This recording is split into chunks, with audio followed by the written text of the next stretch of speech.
You're watching the Action Sports Jax 24/7 network. Now it's time for the Brent and Austen Show. Hello, friends, here on a Thursday. This isn't Jim Nance. This is Brent Martineau instead, along with Jason Hamby. And we've got a big day in Jacksonville as we've got our coordinators. Oh, very nice. Way to steal it from Jaguars YouTube right there, Hamby. And then you got caught red-handed. I like the idea of it. I like the idea. Caught red-handed there, trying to pump up the Jaguars YouTube channel. That's what you were trying to do. I get it. Boy, did that backfire in a big-time way. But we are there over at Jags headquarters today for the Jaguars coordinators. And, oh, my phone's going crazy right now. Forget about the coordinators and Grant Udinski. Forget about Anthony Campanile and Heath Farwell. We love having you guys in town. We can't wait to hear what you have to say. But what are we doing? What are we doing, Pittsburgh? Are we serious? We've got the Steelers interested in Trevor Lawrence, our guy. That's why I started the show like that. If you saw on Twitter, I put, I've also inquired about doing Masters coverage instead of Jim Nance this year. So the report is, because my phone's going crazy as we're trying to set up here in a hotel room for the show and figure some things out and navigate the technology because, well, I've got a new mixer board over here and I haven't used it yet. So I had a backup option, Hamby, that I had to go to. Always have a backup option, and I had one today because I couldn't figure out the other one. But in the meanwhile, we've got Ryan Burr putting out there that the Steelers have inquired about Trevor Lawrence in the quarterback world, and they have contacted the Jags to inquire. Which, by the way, listen, I'm not here to say that's a bad report or anything like that. I don't know if that's true. I guess if I'm the Steelers, why not? Call every team. Inquire about Patrick Mahomes. Inquire about Jalen Hurts. Inquire about Tua. Inquire about Josh Allen. What the hell? All the inquiring you're not taking your shot.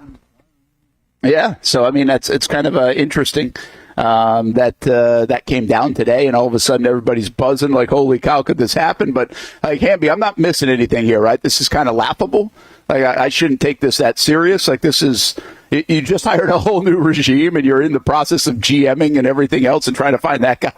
And, like, the whole sell here in Jacksonville is partly because you've got the franchise quarterback. And this is not a great draft class for franchise quarterbacks. Like, what are you doing here? Like, why would you even do that if you're the Jacksonville Jaguars? Why would you even entertain it? But again, it's okay that you inquire. Good for the Steelers. It's just like, there's no sense here that we can totally just throw this in as a joke here on a Thursday morning, wait for the coordinators to do their thing, and have some fun with this for the next half hour, right? Yeah, this is, first of all, when I saw my first thought was thank you, because this is an awesome thing to talk about for 30 minutes as we continue to go through our general manager search day in and day out and wait for that. Secondly, who did you call? Who was your inquiry made to? Because, hey, I don't know if you've heard the news also, we don't have a GM. So did you just call Shad? Did you call Baselli? Who did you call? That would be my second question. My third thing was, because you immediately in the report and under the comments, you see the Steelers fans kind of entertaining it, right? Hoping that it's true and going a little further. And it's like, man, what kind of, thought process do you have to go to? And we all do this for our sports teams, where you think you could just pull one over on the Jags just because you're the Steelers and they're the Jags, or whatever the case may be, that you could possibly get Trevor Lawrence after everything that we've done for him this offseason. Oh, by the way, last offseason we gave him $275 million. Yeah, listen, I mean, I'm okay. Again, it's just, there's no logic involved with it at all. I mean, like, I really give this zero chance of happening. I love the fact, like, the other part of the Ryan Burr one, and by the way, I know the name. He covers golf, which ironically, I will say this. I said this, and I said the Nance thing, just joking around, and then I looked at his hand. I was like, I know this name. And he actually does cover the PGA. And so I was like, I knew the name. And but I totally made the Jim Nance reference not knowing that.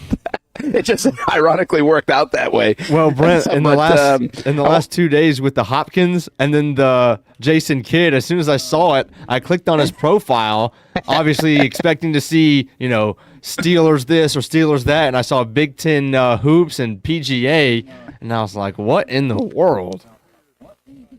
Yeah, so he's Big Ten hoops, PGA Tour Live, and a couple other things on there. But what was interesting as he continues on, right? And again, this is not a knock on him. He said it was an inquiry. He also said Steelers would deal. Let's see what else he said here. Steelers would deal this year's number 1 and 2, but with draft in Pittsburgh next year, I'd be very surprised if next year's number 1 is even on the table. And I'm like, no offense to him. As a reporter, I'm just like, are you kidding me? If they could go get Trevor Lawrence for a number 1 and a number 2, they'd be worried about having a number 1 pick while the draft is in Pittsburgh? Do they care about winning, or do they care about how this looks because the draft is in Pittsburgh, right? Like, that's going to be the deal breaker? Wait, we can go get Trevor Lawrence, 25-year-old quarterback. We can have this guy for the next however long, and we got to give up a 1 and a 2 and leave the Jags like standing there with nothing, no quarterback. And the problem is going to be they don't want to deal the number 1 pick because of the draft there next year. I mean, come on. That's crazy. Trade back in somewhere else, okay? Pittsburgh, like, that wouldn't be the deal breaker part of this, in my opinion. But he says, for the record, isn't it Omar's job to check the tires with every team in the NFL? And I would say absolutely. That's why, while this is a fun thing today for us, I think, and an impossible deal of even remotely taking place and like no chance of it happening, I don't blame the Pittsburgh Steelers if that's the report and that's what they did. That's fine, and we'll see. We'll see what Pittsburgh does next when they got the phone hung up on them. How long did that phone call last? I did think. Yeah, I did.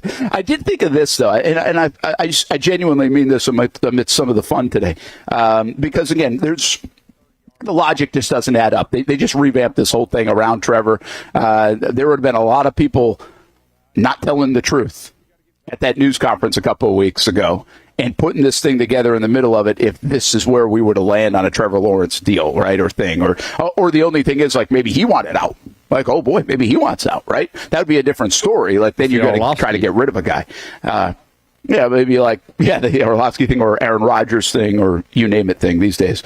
But this is the bigger part of the story. The reaction that I'm getting from everybody, again, text messages, did you see this? Did you see this? What about this? This didn't happen, right? Oh, my gosh, like all that. And then Aura kind of laughing at it. And I know Trevor doesn't have 100% of the folks in Jacksonville behind him, but he's got damn close to that many people behind him. And that's the point. I think it's pretty cool to have a guy that's just 25 years old, that you have your franchise quarterback, and quite frankly, he has not delivered the way we thought he would deliver just yet. Some of that his fault, some of that out of his control. Now he's going to go on his third coach. We've talked about all these things all the time. But I think what's interesting through that mud, and some of the mud from Urban to the injuries to other things, the collapse of a couple of years ago, there is so much belief in him still. And he's still a coveted player. And he is a coveted player. And I think there would be a lot of teams around the National Football League that would jump, that would give up a 1 and a 2 and maybe even more for Trevor Lawrence. And so, Hamby, to me, that's the big part of this story that I think we have to remember sometimes. You know, when Jalen Ramsey got traded, to me, he's one of the greatest players that ever put on a Jags uniform talent-wise. No doubt. Unequivocally for me. And I know I missed the early days. I'm not telling you there weren't great players. We know that. From Baselli to Fred to Jimmy Smith and more, right? But if Jalen Ramsey had played in the Jags uniform for 10 years, in my opinion, he'd be the best player that ever put the uniform on, talent-wise, and probably production-wise, and all-pro-wise, and decorated-wise, and everything else. And I said that, like, pretty early. We don't get a lot of those guys around here that the rest of the league covets to that degree. And I think the rest of the league, people without quarterbacks, actually do covet Trevor Lawrence. How much they think of him, can they get him here, or can he be Josh Allen or Patrick Mahomes and everything else? That's not what I'm talking about. I think they covet him. I think if you ask every team that would need a quarterback, they would all say, I'll sign up for Trevor Lawrence right now. Mm-hmm. Now, a lot of people might be happy with their guy, from Lamar Jackson, Josh Allen, to you name it. But I think even some of the folks that have their own quarterback be like, I'll trade your guy for your guy. And that would go in a quiet room, of course, and not publicly. But I think that's what we have in Trevor Lawrence here in Jacksonville. There's still so much upside, is my point. And there's so much like, oh my gosh, could you imagine if they did trade him here in Jacksonville? Like, trading Jalen Ramsey was not viewed very well by the organization, by the fans, to the organization. But once they did trade him, they were like, see you later, because that's the way that the fans operate. They're like, hey, you're not one of us? Get out of here. And by the way, you get 2 first-round picks and a 4th-round pick. That was pretty hefty. That's a very good return, like very, very good return. And by the way, if you're going to give up Jalen Ramsey for 2 first rounds and a 4th round, you ain't giving up Trevor Lawrence for 1st round and a 2nd round, okay? So that alone says it. But my point here is, let's just say this move, at some point were to take place in the next year, and you move Trevor and you do get that draft capital. I don't think people are like, see you, Trevor. I think people are like, what the hell are you doing, organization? Absolutely. And I think that's a cool thing, right? I think that's kind of a cool thing in Jacksonville. There's a lot of belief in number 16 still here. He still has to do some things. They've got to do things better around him. All that stuff, we know. We know where it is. We don't have to go through it. You know where it is. I know where it is. He knows where it is. The organization knows where it is. But there's still so much belief in a 25-year-old franchise quarterback that they are still very keen on this investment, very keen on him being the guy, and I think the city is as well, the fan base is as well, almost across the board. You definitely will have your doubters, understood, but I don't think there's anybody that would like to see him traded away, quite frankly. Even the doubters, even the critics, I think are like, yeah, I still want to see what's in there and where this guy can take us. I don't want to see what's behind door number 2. Right. You know, that's the thing. And I think that's kind of a cool deal. And it kind of hit me this morning in like the last half hour as all this stuff is going on with this Steelers inquiry. Yeah, it's really rare, especially in professional sports, for even your doubters and the guys who think you've been slightly disappointing and have underperformed, that even they wouldn't even want you really traded away, especially for a return like that. They would probably side with you over the organization 10 times out of 10. I think the only way that some of these, doubters or whatever you want to call them would be happy is if there was another player that was coming back in return that they could, in their mind, fall in love with equally. And that's just not even imaginable at this point. But it's a cool deal. It is that, players within the organization, obviously that's where you got to draw a line between your loyalty to the organization and your loyalty to certain players. And a lot of times it seems like that goes wrong more than it goes right, just because of the business aspect of the NFL. We saw that obviously firsthand with guys like Jalen Ramsey. But every time something like this comes out, or even if it's like an Orlovsky thing, it doesn't really matter what it is. When Trevor's mentioned nationally, I just get a lot of entertainment out of seeing so many people come to his defense. Because if you just look at stats, right, and this is more than obvious, and we've talked about it before, but if you just looked at stats, Trevor's not deserving of the kind of loyalty that he gets from the fan base. But because of who he is, because of the whole narrative around the 1st-round pick, I mean, and go down the list of things, then he is deserving of that loyalty in many ways. Yeah. Listen, he has weathered a lot already. This has not been all his. Like, the Orlovsky stuff is actually more realistic than the Pittsburgh Steelers stuff. Yep.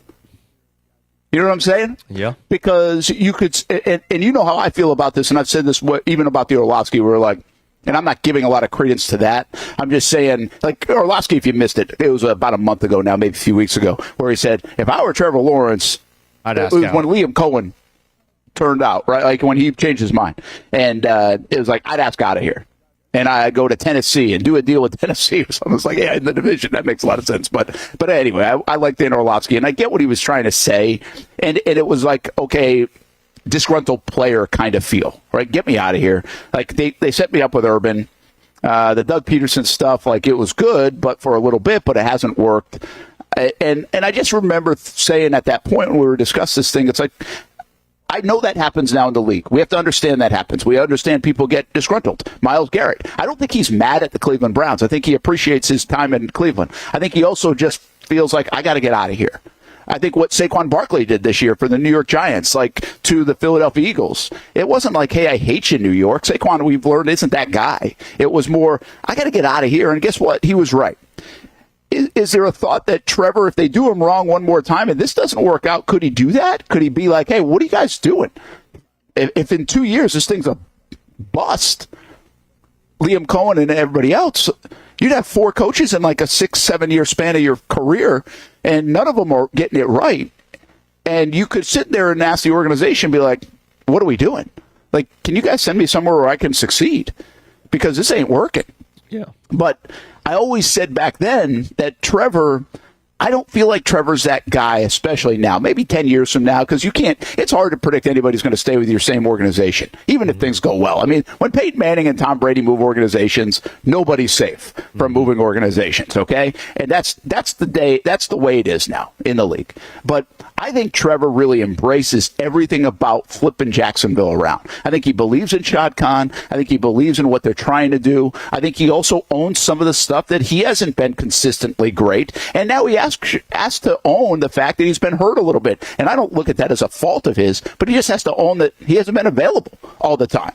So he's got a piece of this too, even though the organization hasn't always done him well, especially starting off with Urban Meyer. But since the Urban Meyer thing, they have really tried to do right by Trevor Lawrence. They went and got players on the offensive side. They gave him a big extension. They've tried to put quarterback-friendly systems, offensive guys around him. I mean, they have really tried it. And whether you can make it work or not, it's a different story. But I think he can see that they've tried. I think he loves Jacksonville. I think he loves the idea of flipping it. Josh Hines Allen and him are very much alike in that sense. I think we start hearing from Ingrams and Kirks. That's why they like to be here. They want to be the one that brings you, the fan, and everybody here in Jacksonville all the way up here and celebrate like crazy, right? They got that feel in 22, and I think that taste is pretty cool here in Jacksonville. So, like, while Jalen was definitely that guy, and Jalen probably might be that guy for another 2 different times in his career, he's like, all right, send me here. I don't look at Trevor as that guy. I think Trevor wants to be here. I think he wants to be a part of it. He wants to be part of the solution here. And right now, I wouldn't call him part of the problem, but I don't think he's been enough of the solution. I think he kind of knows that. He knows there's more there, and hopefully Liam Cohen can tap into that. So I think they're when I say there's a better chance in the next 2 years of Trevor being like, get me out of here, this ain't working, than there is of the Jags saying, see you later, you're not our guy. I don't think there's a likelihood of any of them happening because I think Trevor's all in. But I also no, my point is the Jags are all in. And the Jags still love this guy, and they believe in this guy. And if you don't believe that, then you didn't watch the last 3 weeks. You didn't listen the last 3 weeks. Right. And there ain't a GM coming in here for an interview that you say, hey, if you don't believe in this guy, we don't want you. Sorry to say. Anybody that's interviewing, don't say that.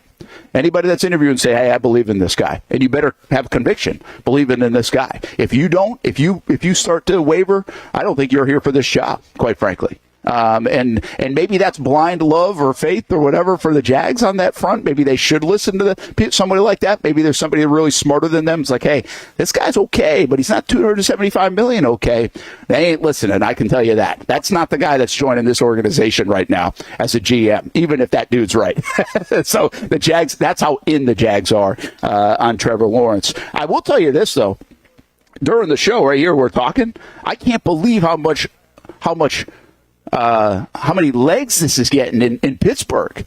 Like, if you look at, there's some radio folks and other people in Pittsburgh that are like all over this right now. Ridiculous. I mean, they think they're like, oh, they're trying to make a trade, right? They're like, they think this is, I don't know if they think this is a possibility, but they definitely are like, hey, you never know. So it's pretty wild that they think this is a possibility. Anybody in Pittsburgh. If I was in Pittsburgh today, I'd be like, hey, that's cool. Nice job. Go after it. That'd be awesome, right? I'll make the graphic, put him in a Pittsburgh Steelers uniform. But if you really think this like has great legs, just because there's an inquiry, hey, Pittsburgh fans, jump in here to the Brent and Austen show here on a Thursday and let me be real with you. You got no shot. I mean, it ain't happening. Call somebody else. If you do think you have a shot, take a look in the mirror, because that's just like pride. And again, we all do it for our own organizations. Not saying that y'all are the only ones that do it, but that's like pride that you think just because it would be a good land for you, that it's doable.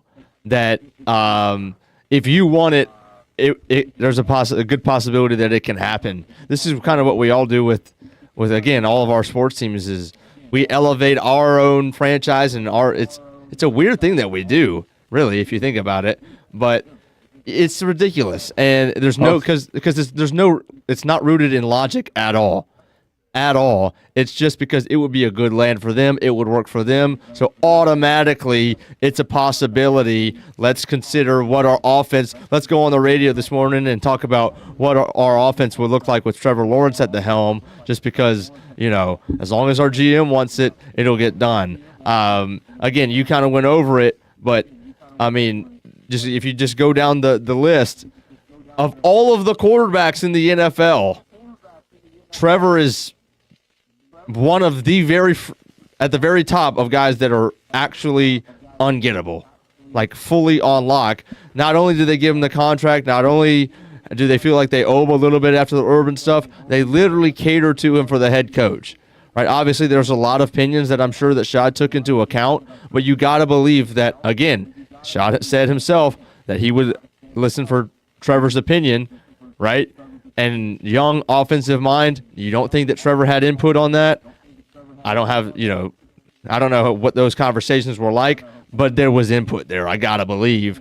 And if you're hiring a guy's third head coach, and there's that much belief in that one guy that on his third head coach, he's still a driving force between picking who it is, that makes him one of the most ungettable quarterbacks, if not players, in the entire National Football League. That's a really good point. I didn't think about it in that context, but you've got guys that want this job. 10 people interviewed for this job, and most of them because they believe in Trevor Lawrence. You don't take this job. Now, listen, it's 1 out of 32, same with the GMs, but you don't put yourself in this position if you don't believe in there. Now, you might have walked in that interview and say, hey, man, we're going to have to move on. I don't like this. But that guy's not staying. I get it, but maybe there are a couple like that, but they're not a lot like that, to your point. And Liam Cohen certainly wasn't like that. If you tell Liam Cohen, hey, we're trading Trevor Lawrence to the Pittsburgh Steelers, and we'll figure out the quarterback spot, he ain't taking the job. He's making $4.5 million in Tampa as an OC, and we miss a lot of the drama of the last couple of weeks because we've got different drama because Trevor would be traded. So, what a fascinating, fun story this morning, and I laugh at it. I'm kind of chuckling the whole way through it because don't worry, Jags fans, this ain't it. Now, I will say this: you brought up a good point. Listen, fandom can be nuts, right? Fandom can be a little bit crazy. That's why we call them fanatics and fans and everything else, and especially in today's social media world and you dream big world and everything else. I mean, didn't we do it yesterday for a minute? Wait, we didn't do it on our show, but I saw social media. Didn't we do it in Jacksonville with T. Higgins? T. Higgins comes out and he's like, I'll let y'all know first or something like that. And everybody was like, oh, T. Higgins, back with Trevor Lawrence. We got the uniform stuff. We got everything else. Like, I mean, listen. We all do it. Like Myles Garrett, as soon as Myles Garrett's available, oh, what would he look like in a Jags uniform? What would you give up? We all do it. So, I'm not sitting here making fun on Pittsburgh. But if you think it has legs in Pittsburgh, let's just be the first to tell you, if you haven't heard yet, it ain't happening. And neither am I going to be doing Masters coverage for Jim Nantz this year. Or ever, quite frankly. So, there is a better chance that Trevor Lawrence ends up in a Pittsburgh Steelers uniform at some point in his career than me ending up on Masters coverage for CBS. I will say that. So there is that. Hey, the chat is quiet this morning? I don't know what's going on. You know why? Everybody's in the... Are we not getting it? Everybody's listening to the Jags coordinators probably, right? Yeah. I got the offense coordinator, first. Defense coordinator, and now Campanile. Yeah, he's going on about 15 minutes now. Okay. It's actually moving a lot faster than I thought. I mean, Farrell must have gone pretty quick. And Marcel Robinson's there. We'll take you through some of the sound bites. We still have Grant Udinski, who I think is going to be intriguing, although I would say he might be the least... I don't want to do this from a disrespectful standpoint. I feel like from the outside looking in, the least impactful. Heath Barwell's in charge of special teams. Like, he's running that group. The DC, Anthony Campanile, he is going to control that defense. Like, that's going to be his defense. Udinski's fascinating. I can't wait to listen to him and hear about him and everything else. But it's Liam Cohen's offense. Like, how is that blend? That's the fascinating part. It's not like, here's what I'm going to do with Trevor Lawrence, here's what I'm going to do with Brian Thomas Jr. Like, it's not his design. It's going to all work together now, again, with all due respect. But he's a fascinating story just because, to me, he's 29 years old. They say he's a grinder. They say he's really sharp. He wouldn't have a position at 29 years old if he didn't have all that upside. Can he blow you away at the news conference? Will he do that? What will he say? Will it sound different? Does it sound the same? I think we'll get into that. We'll hear from all three of those guys throughout the show. That's really the big plan on the show today. That and refuting Trevor Lawrence to Pittsburgh Steelers reports, or at least inquiries, by the way. It was just an inquiry. Got so many Steelers fans on my phone right now. I didn't know I had this many Steelers fans that knew my phone number that we're talking to right here already. Let's take a time out. Brent and Austen show also will join us in about an hour. Also, Daniel Griffiths brings us the pass rusher side of the story. He writes an article today. We'll have that up for you, but we'll also dissect some of the pass rushing needs of the Jacksonville Jaguars, what they have with Trayvon Walker, Josh Hines-Allen. Daniel Griffiths contributes to our show each and every day. It's been a fun start. He's already got an article up there on Brian Thomas Jr. and on Jarian Jones. We discussed it the last couple of days on the show. You just go to actionsportsjacks.com. You can read the articles, and while you're reading the articles, you can watch and listen to the show and the entire Action Sports Jacks 24/7 network. It's right there at the top. We've got coverage all day on the network, not just 10 to 1 here on the Brent and Austen show, but we are talking a lot of Jags here on a Thursday, and the Jags have, they've been busy, haven't they? They've been completed a couple more interviews, and we know this. James Gladstone and Trey Brown, there are more interviews to be done. They're basically averaging about 3 interviews a day here for the end of the week, so they'll have the first round done by the end of the week, and we think certainly they'll have a GM in place by this time next week, perhaps. Maybe it's a Friday, maybe it's a Wednesday, but by this time next week, we think we're getting really close to the next general manager of the Jacksonville Jaguars. Hey, live look on Grant Udinski as he has taken the podium, and that's on the Jaguars YouTube channel, by the way. You can go watch that because, Hamby, we can't show any more of this. There's a saying in sports, you can't win them all. But you can win a lot with good folks on your team, like that one painter, First Coast. It's tough to beat the sun in Florida, so your home fades. It's tough to beat that HOA when they come calling. Beat the sun, beat the HOA with that one painter, First Coast. And it's a good time to do it. Less rain to work around, and painting in mild temperatures is perfect. After all, the paint bonds to the surface so much better. Give that one painter First Coast a call at 904-417-3557 or look them up at first-coast.thatonepainter.com. Fast estimate, guidance on color and HOA requirements, and the highest quality job you'll find anywhere. Be a big winner in your neighborhood with that one painter First Coast on your team.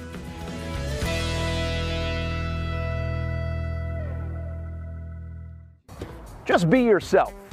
Maybe we're talking about being a dad or a mom, a first responder or a teacher. Maybe it's a sports fan. We love those. We're talking about anyone in the Jacksonville community. At Community First Credit Union, just be yourself means being real. When you partner with Community First, it's straightforward. They're people connecting with you so you can be yourself. I've been coming here to Community First for years. This is the Bartram branch, the one I usually come to. And they have mortgage loans, personal loans, and auto loans. And I'm almost done paying off that truck loan. Just a few more months. Good rates, easy online banking, and friendly customer service when I have a question. It's easy to be myself with Community First. They live up to the slogan in their name. Community First has partnerships in the Jacksonville community with the Iceman, the Florida Theater, the Jacksonville Zoo, and many more. Visit one of the Jacksonville branches or find out all you can do with Community First Credit Union at communityfirstfl.org so you can just be yourself. For the game day hustle and every day in between, juggling my show Jags Social to going under the Friday night lights and a social life, it's a daily tournament. But this ride, MVP status. The all-new 2024 Lincoln Nautilus isn't just my car, it's my personal locker room, office on the go, and VIP lounge on wheels. Let's talk tech. My profile remembers everything from customizing my dash display to setting the ambient lighting and my signature scent. And wireless charging, essential for live tweeting scores. Whether I'm packing for a beach day with friends or heading to the gym, there's space for every passion. After dominating all day, this becomes my recovery zone. The massage feature is like having a personal PT on call. Life's a non-stop game, but with this ride, I'm always on my A game. The 2024 Lincoln Nautilus. Drive your passion. People helping people. It's at the core of what Alive Credit Union is all about, and it's been that way for over 70 years. From the start in 1954 to today, the mission remains to inspire financial wellness and give you a financially fit lifestyle. Alive Credit Union and its employees are committed to not only serving their valued members, but also our community here in Northeast Florida. I had a chance to see that commitment firsthand as Alive partnered with our Action Sports Jags 24/7 team to bring you Armada men's and women's soccer broadcasts. Inside the 18, it is a shot, and it's a goal! Chloe Chivers! And that connection to the community continues with Alive Credit Union's support of the Police Athletic League of Jacksonville. Alive Credit Union's commitment to our community also involves serving the financial needs of all first responders through the recent merger partnership with City and Police Federal Credit Union. Join the community and become a member of Alive Credit Union today. Find out the many ways you can be inspired in financial wellness at alivecu.coop. You trust CGC to make your water great, and now you can trust CGC with your plumbing needs as well. Fast, convenient scheduling, licensed and insured. A quick call away at 904-552-1242. You never know when you're going to have an issue with a shower, toilet, or maybe it's a sink that sometimes is easy to fix. All right, let's be honest. I'm not fixing anything. I'm totally staging this because when I have a plumbing problem, I call CGC Water Treatment and Plumbing. Trained professionals, transparent pricing, customer satisfaction. Small problem or even a bigger issue. Right now, you can take 10% off any water heater. The experts with 25 years of experience at CGC Water Treatment and Plumbing can do it all. Call 904-552-1242 or visit cgcwater.com. For a limited time, CGC is waiving the trip charge on all related plumbing calls. CGC Water Treatment and Plumbing, an authorized independent Connecticut dealer. Florida license number CFC 1432579. Welcome back to the Brent and Austen Show, streaming on the Action Sports Jags 24/7 network. Hey, there's Daytona International Speedway. We were down there all day yesterday. Stuart Weber, Olivia Tassiley. Cup date, by the way, plays on Wednesdays and Thursdays at 1 o'clock, and those guys have Cup date and a week with us at 1:30. So we'll have that again today on the network right here, actionsportsjacks.com, the easiest place to get to it for all of those things that don't play on social media, and that's those are a couple of the shows that don't, but play on our network here with Action Sports Jacks. Beautiful day in Daytona yesterday. They had the testing, some early qualifying. They've got the duels tonight. They got trucks tomorrow. Got the we're still calling it the Xfinity race. I think Xfinity race on Saturday, and then Daytona 500 Sunday. We could get some rain tonight. We could get some rain Sunday. I think Weber's going back down there today, pending the rain is the plan. So we've got you covered on the Daytona 500. And by the way, our Road to Victory Lane special, which we did last year, even though it rained out and moved the race to Monday. So we will do that most likely at noon, no matter what. On Fox 30, 12 to 12:30 from Daytona International Speedway. That one brought to you by NHRA Gator Nationals. Make sure you check out NHRA.com. Gator Nationals around the corner in the early stages of March 6th through the 9th, right there at Gainesville Raceway. So a lot of racing to talk about over the next few weeks, and that includes the Daytona 500. We'll look forward to it coming up on Sunday. But there's a week of racing in between all of that. Brent Martineau here, Jason Hamby back in the Action Sports Jacks 24/7 Network studios. Austen Lane in South Florida. He'll join us. He's in fight camp March 1st to fight UFC in Vegas at the Apex. So that is closing in now, just a couple of weeks away. He's had a good camp. He's actually coming back home tonight for a couple of days. He'll be with us tomorrow. We'll actually be at the Miller Electric Center tomorrow, working on some interviews over there. But there's also a big flag football event that we partner with Jaguars Prep on in the spring. And we get going with our flag football game of the week next week on Action Sports Jacks Primetime on Saturday nights. And so we'll be over there at the MEC for a huge event this weekend with girls flag football. So we're looking forward to being over there tomorrow. And, well, right now we're there today, too, because Marcel Robinson is down there at Jags headquarters. The coordinators are talking.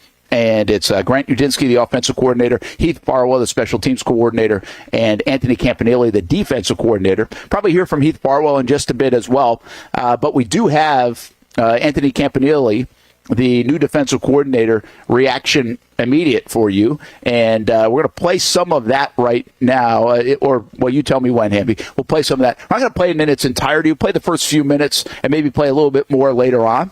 But if you're just jumping in, if you missed Campanile, and this is our first chance, quite frankly, to hear from him because this press conference started right when we started our show, and we had to dispel some rumors or inquiries about Trevor Lawrence to begin the show. But interesting to hear from Campanile. What kind of style will they play? How will he use the parts? What are they missing on this defense? And this dude, from what everybody says, he is this. He's that defensive guy. I think what I have in my mind is he's Joe Cullen-esque. He's going to get after you. I guess he's going to love on you if you're a player, too, because that's what coaches do. But he's going to get after you. There's going to be an intensity. I don't think we're going to see that many smiles from this guy. We should count him maybe in the news conference. But I think he's intense. I think hardcore. I think that's going to be the style they want to play. I don't think he needs to wear an attack hat or anything like that. But he's a first-time DC. He's part of the inexperience of this all for the Jacksonville Jaguars. So it'll be interesting to see how this all shakes out and what he has to say and what it looks like for this Jacksonville Jaguars defense. He walks into his first defensive coordinator job. He's got some pieces now. He's got Josh Hines-Allen. He's got Trayvon Walker. He's got Eric Armstead under contract. He's got some younger players. We'll see if he likes them as much as Trent Baalke and the others did. He's got Foye Oluokun, who's a Pro Bowl linebacker. He's got Tyson Campbell, who can be a very good corner in the league. We're still kind of waiting to see how good he can be. He's got Jarian Jones, who we talked about yesterday. There's an article on actionsportsshacks.com from Daniel Griffiths on him, but we spent a lot of time talking about the nickel corner. They've got some things they have to fix and do. The safety position is still very much up in the air for the Jacksonville Jaguars. And what about that other corner spot? What about the edge rush and the depth? And how do you get that interior to play well? Because, quite frankly, been trying around here for a few years. That's become a pretty big swing and a miss for the Jacksonville Jaguars. And can you take guys like Devin Lloyd and a Chad Muma type, can you take those guys and elevate their play? Will they fit better in this system? Will they just be better because they now have more experience? Ventrell Miller, can he be the guy who emerges? You have bodies that have actually played. Which guys are going to emerge as the players at the linebacker position? Or do you need to revamp some of this stuff? Do you need to get rid of some players, even though their names we know, and try to bring in your own guys? There's going to be an element of that with this whole regime. But how quick does that happen is fascinating, because they already do have a lot of pretty good players that have played in the league for a while and have decent resumes to work with. So they have to make those decisions. Do we just go revamp this thing just because we want our guys, or do we elevate the guys that we already have? And I think that's going to be a fascinating puzzle piece to put together for this whole new regime here in Jacksonville. And some of that will take shape even more when we get the GM in place here in Jacksonville. So what do you think, Campy? You ready or what? Still uploading. He talked for such a long time. Oh, okay. Oh, yeah, he did talk for a long time. Well, I didn't know that. That's fine. If you, it takes a little bit to upload. So that's okay. That's okay. Well, what you asked this question to me this morning, and let's ask it then. What do you want to hear from this guy? Like, what? I've been doing this 17 years here in Jacksonville, man. I'm not so overly excited about what people say on a podium anymore. I like that they say, if they preach a language that's similar, if they say some buzzwords that I think, okay, now are you going to preach that? I like that you're talking that. Like I did that with Liam Cohen. I thought he really hit a lot of things that need to be done in Jacksonville. Now we'll get to see if he does it. Is he going to live it? Is he going to breathe it? And is he going to execute it? Those are things we just don't know until we know. But I guess I'll be interested to see what he says stylistically. But, I mean, we've heard a lot of defensive coordinators talk. I can't imagine this guy reinvents the wheel and what he's going to try to do. I'm more probably enamored with how does he view, who does he talk about in terms of the defensive players on the roster, because that will give us an idea of maybe he likes these guys, or maybe he's shying away from these guys. He's not so sure. He's got to evaluate more. Remember when Austen said that about Cohen? Kind of keep an eye on the order of players that they mention and how he does it. Well, I think Campanile could be an interesting one here, too. Who's he mentioning? Because Liam Cohen was the guy that mentioned with us in our sit-down, hey, you got 2 edge rushers that can go. We know they like that. He mentioned a linebacker, got a couple guys there, and he mentioned Tyson Campbell. And that was all he mentioned on the defensive side, basically. And really, he did that with us. He hadn't done that in his news conference about the linebacker and corner position. So I'm interested to see what Campanile has to say about that. What about you? Yeah, look, the buzzwords thing is accurate. Like we know that it doesn't mean anything, yet we still like to hear it. Words like violence, even going back to his quick interview that he did that the Jaguars put out a few days ago, he mentioned violence, and that was, the word that everybody kind of took away. But it's almost a cliche at this point, violence at the point of attack, violence at the point of attack. We get that. So other than those things, which I still will appreciate, I want to hear him talking about turnovers. We were historically bad. Everybody knows that. We forced 9 all season. Does he have anything to say as far as philosophy, scheme, or just mindset in order to force more of those? Again, we think that you tried out the same exact, even Nielsen, and the same exact groupings on defense for another 17 games, they get a lot more than 9 turnovers just because that's the way the NFL works. And it's hard to be historically, bad at one certain statistic 2 years in a row. But does he have a certain philosophy on how really to force more of those? I wonder if he'll kind of hint at anything as far as how aggressive he'll be as far as blitzing and pressuring, like Nielsen was or was not. And I also want him to address Eric Armstead. I would love to see what he has to say about Armstead, where he believes he'll fit as far as position and as far as what he can still bring to the table at this point in his career. Other than that, I don't really.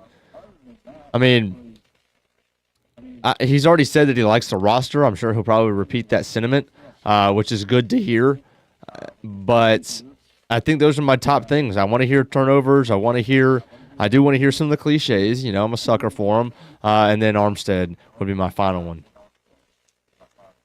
Yeah, it'll be, those are good things. By the way, I think it's very important to note, Olivia Tasley's been kind of live tweeting the news conference. Grant Udinski said this on Trevor Lawrence, just for the Steelers fans and everybody else. Beyond fired up to work with Trevor. Like I said about Liam, not enough words to express my excitement. As far as relationship, it takes time, but it's a collaborative process. There's no dictatorship. So, listen, these guys are here because of Trevor. And again, I'm just going back to the story of the morning, the one that's got a lot of people buzzing. And I think it is interesting that we heard from the offensive coordinator on a day that something like this comes out, because they certainly aren't couching their words here.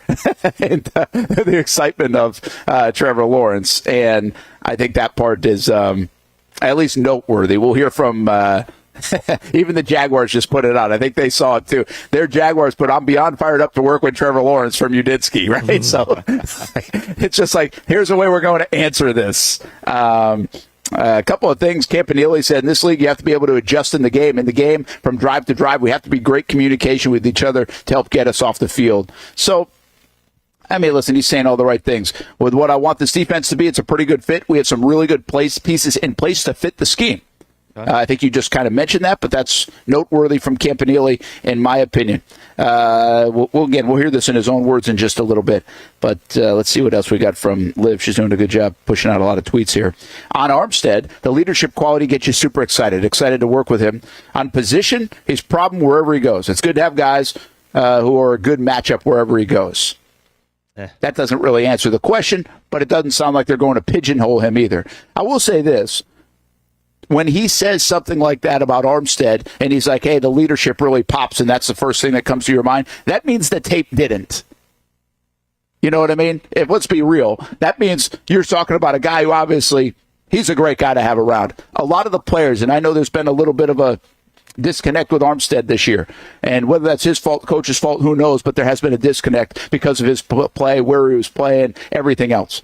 But the players, the young players, have really said positive things about Armstead, and I think that's noteworthy, and I've tried to hit that a few times in the last couple of months when we talk about Eric Armstead. Well, that's what he's bringing up. I mean, he's a great guy to have in your room. The question is he a great guy to have on the field, and how many times is he on the field? He has been in his career, but he's an aging player. That doesn't always that doesn't always mean that you produce when you're 31 years old or 32 years old. So how are they going to use him? And when Campanile, I think he looked at the tape last year, right? And it says, hey, this dude's a great leader. This guy's awesome to have around. But he's not raving about his play. Well, that's true. He shouldn't from last year. The play wasn't unbelievable. And we are okay with Armstead playing in a couple of spots. We just want the primary spot to be inside. Right. And that you got to be inside more often than not. And I think he opened the door for both because he's not going to slam it shut. He has played both spots, even in San Francisco, like for a long time. But I think when you want your main spot there to be on the inside instead of seeing Trayvon Walker or Josh Hines-Allen on the bench, you want these guys all together as much as possible. Again, if he's still got some left in the tank, which those guys know that way better than we know that. And my guess is he does. He did not play a crazy amount of snaps last year. Keep in mind, he was coming off significant injury, too. They did nothing with him in camp. So that might have been a little bit of last year, too. Yeah. I think people forget about the injury part. Like right away, Doug Peterson, even when they got him in March, he was like, yeah, our plan is basically to have him ready to go by the back half of the year. Like we want him clicking and going. That was their investment. That was their eye was on December and January for him, in November, maybe November, December, January. That's the way they were talking because they figured they were going to be in it in November, December, and January. And they just weren't. So it just added to a tough year for Eric Armstead, the Walter Payton Man of the Year award winner for the Jacksonville Jaguars. All right, give me an update. What you got? Still no camp, but we can go to a Farwell if you want. No, let's go to Farwell. Let's get a little Farwell in and see what he had to say. This guy stays as the special teams coordinator, and I think it's a great move. I was really happy with this because I don't think you have to change just for change's sake. When you have a good thing going and you're sending Pro Bowlers, you got guys on your roster you're sending to the Pro Bowl, and you've got the best long snapper in the game, it looks like, and you got one of the best punters in the game, and your rookie kicker's playing well, and your special teams overall has been really good. I think they missed with Duvernay on the punt return game, but they're going to have to figure that out. But overall, their special teams has been good around here for years with Jamal Agnew and others. They've got good pieces like Caleb Johnson that nobody talks about, but he's a very, very good special teamer. You've got other guys like Daniel Thomas and even Andrew Wingard who have been very, very good. They've all come under Heath Farwell, and he's done a great job. I don't know what doing a great job at special teams looks like, but he's done a great job, and I love the fact that they brought him back. I think the guys will continue that continuity, and that's going to be something Liam Cohen shouldn't have to worry about. So let's hear from Heath Farwell about coming back here in Jacksonville and being a part of this new regime. Good. It's good to be back. We were excited, my family and I. We loved it here the last 3 years.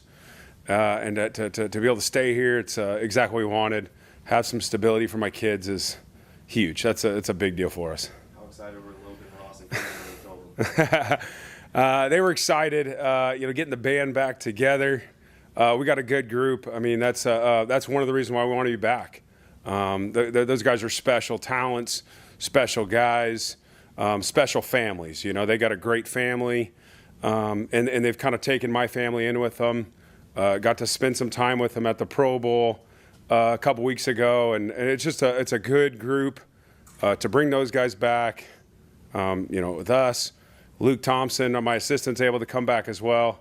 I tell them all the time, not only those three guys, but the rest of the group, we wouldn't be back if they didn't play as well as they did. So they're a huge part of it, the way they played every single day. That's why we're here. So they were excited. It's great for everybody. You mentioned Luke coming back as well. What kind of impact could that just continue to have? I mean, continuity. The guys love him. He works with the gunners outside. He works field goal block. We blocked 2 kicks last year. It was a big part of what we were doing. Our gunners played fantastic. So he does a really good job, across the board. The guys love him. So he, again, just bringing everybody back together. We did a good job. And we got to continue to get better. That's the best part is, Cam will be in his second year, so things are going to change a little bit for him. but that's part of the progression. We'll keep working with him. Ross and Logan, they got to stay at that level. That's the standard, Pro Bowl level. Let's keep it that way and keep growing everybody else. And I think that's the beauty of it. We got good continuity, but let's keep getting better with it. And then what are your impressions of Liam and just getting to know him so far? Great energy. I mean, that's what you're going to see. Whenever you talk to him, it's always good energy. He's young, energetic, and he's going to tell you how he feels, which I think is a great quality. I mean, him and I have hit it off, really well. And the staff he's brought together, great energy, young guys, and some of the cool stuff, the camaraderie, I think, stuff that we're going to do of getting together for some dinners, at the combine and some of those things. That's really what's going to bring the staff together. That's what it's going to take. It's going to take bringing all this staff together from different places, getting them ready to go. The player's going to show up in no time at all. So we got to get all on the same page.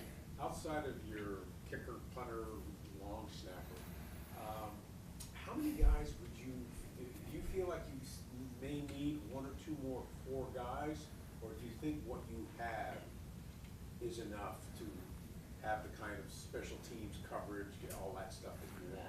My guys are great last year, and if everything stayed the same, fantastic. But the reality of special teams, it obviously comes all the way down, and a lot of times it ends up being the back half of the roster. So that's something, with Liam, general manager, we're going to have to all come together and figure out what is the best formula to win. And so the reality is we may lose a guy or two. Hey, guess what? Next guy up. Maybe it's a draft pick. Maybe it's a practice squad guy. That's part of my job and Luke Thompson's job of how can we get the most out of the roster and elevating these guys' play. So every year the cliche is the roster changes every year, especially on special teams. We're going to have to bring up some young guys. We're going to lose a player or two because of free agency or whatever that looks like. We're going to have to develop more players, and we're going to do that. And whether it's a rookie or a practice squad guy, a young player, let's get the most out of him. So Doug they parted ways with Doug on January 6th, and then two weeks later, something like that, they hired Liam. How long would you say you were kind of in limbo about, you wanted to stay here, but you also have to, get something else lined up in case that doesn't happen. So how long was the limbo? Like 10 days or? We were right in that, in that area, and the best part about it from day one, the cons, the organization made it very clear they wanted me here, and that was a big part of where we were going forward. And so I had that going. I did get some interest, but ultimately we wanted to be here. The organization wanted us here, and so it was a clear-cut deal for my family and I. This was the best situation. Blend in with this new crowd of staff and make the best of it here. And let's do this. Let's figure out a way to win. Obviously, adding Baselli will be a huge part of that. Tony's a good friend of mine. I think those are what's going to take for us to win. So those are all big factors on why we wanted to be here. But it started with the cons. I think that's the biggest thing. Mr. Khan, Tony, they obviously wanted us here. Which is, I don't know if there's a better person that you'd want to have you in your corner. Could you talk a little bit about what you think Tony, meaning Baselli, will bring to the organization? I mean, he's been around it forever. Obviously, a Hall of Famer. What he's done for this, for this team, and then of course the city. It means so much to him. And when you talk to him, I've never seen him so excited about something, about just this project of the challenge of getting us to be a winner. And every time I talk to him, he says, we're going to get this thing rolling. And you could just feel his excitement. And that's what we need. We need that good juice, that good energy of where this is going, where this is headed. We got the right guys in place. Let's get it rolling. I think that's a great message of like, this is where it starts right here. And let's get it to a winner. But nobody's more passionate about this organization than Tony Baselli. Yeah, very good from Heath Farwell. Love Heath. And I think, again, not too many guys I've written about special teams coordinators when we wrote about an article and said, hey, in your letter, my letter to Liam was like, keep this guy. And I'm glad he did. And obviously, Shad Khan wanted that to happen too. And the Khans and Baselli and everybody else. He's really good at his job. I find it pretty fascinating that, the way the NFL works. And I'm sure jobs work like this on occasion. I don't think in as much depth of what it does in the NFL. Like, most of the coaching staff is gone. But then you'll have 5 guys hang around, including Heath Farwell, in a very important position, and some assistants as well. And it's like, how do they adapt to that, right? They're used to the old way. They were bought in. They're loyal to the other group. They probably saw some things too, like, yeah, I mean, it's not perfect. I wouldn't do it this way or that way. And now you got to go buy into and gain trust, and then they have to trust you and all that. So that's a big part of it. I mean, that's life. It is life. But it's also an interesting dynamic, I think, in the NFL. But I think this is great for Liam Cohen. You just have Heath Farwell. That guy can get it done. And I also think the other part of that, and I think he's real. He's a real dude. Like, he's as real as they get. And what I like about him there is talking about the family. Why would you want to uproot anybody, right? You've got a great job with really good special teams players in a good situation. I love it in Jacksonville. My family loves it in Jacksonville. Like, these are real things. I actually think that was a real thing for Liam Cohen staying in Tampa.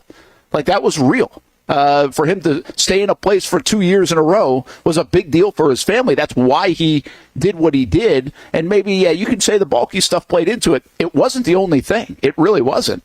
It was family. These guys have families that they are uprooting and moving around constantly. The kids get used to it. We know a lot of these families just from being here in Jacksonville. And, man, the kids are going in and out of schools like multiple times from elementary school to high school. Like, that is a real thing. That is not a fun thing for everybody to try to navigate. And we've seen that up close with some of the folks that live in our neighborhood, or we know through ball or other things. And that's real. So I appreciated him saying that. And I think he's not just saying it, is my point. Well, it's good to know, by the way, that we're hearing now that the Jags are saying, don't worry, we're not trading Trevor Lawrence. Whew. Hey, good news. That's good news. I needed that confirmation today from the Jacksonville Jaguars. No, you didn't. I just tweeted. I just said, man, I love this job. That we can get all fired up in the morning about a report. And really, it's a thank you to the NFL. The NFL is just amazing. What a reality show that we can have a daily soap opera here. If I wanted to, I could just say whatever today. And it might catch on, depending on how big a thing. And I want to make this clear. While a lot of this we're having fun with in this first hour of the show, Ryan Burr, who reported this, I am not criticizing him for it. If he heard that, well, I guess you could. It's fair to criticize. This is just what happens today. Did he hear it on multiple accounts? I guess that's fair to ask, right? How many people said this? But I also am not saying he's wrong, is my point. Why wouldn't the Pittsburgh Steelers try to inquire? What the hell? Do it. Like, that's where we started with the show today. You can inquire. The Jags should be inquiring. What's Myles Garrett going to cost? What's T. Higgins? Well, now, what DK Metcalf? Whatever that. Why not inquire? This is what teams do. This is what you should do. This is called due diligence. And it's only a phone call. They can laugh at you on the other side, and you might even start the conversation. Listen, I know you guys probably aren't here, but you're interviewing all these people.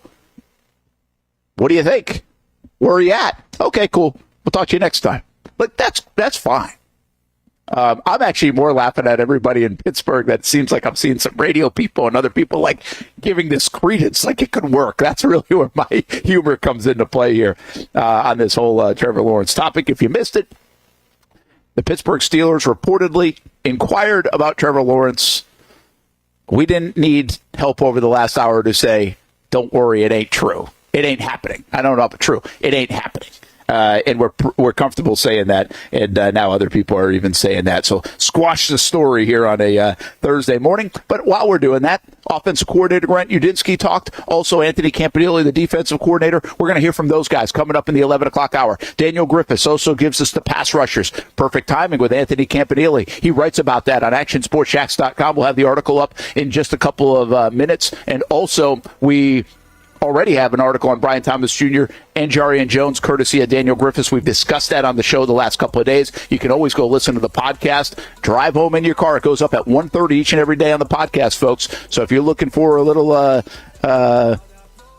company in the car ride home or wherever you are around Jacksonville or beyond, just check out the podcast wherever you do find your podcast. But still to come, we will talk about the pass rushers. Austin Lane will join us in just a little bit. We'll save that conversation for that. We'll also hear from Udinski and Campanile along the way here on a Thursday. It's the Brent and Austin Show, Action Sports Jax 24/7 network. And by the way, we want to let you know we partner with JaxPal, and you can too. JaxPal.org is the place to go. Jacksonville Police Athletic League. Help the kids in our area. Get the kids involved with after-school programs all across the city of Jacksonville and Northeast Florida. 4,000 youth served annually, and 100% of youth promoted to the next grade, by the way. So they have been doing this for 5 decades. Jacksonville Police Athletic League. You can be a part of it.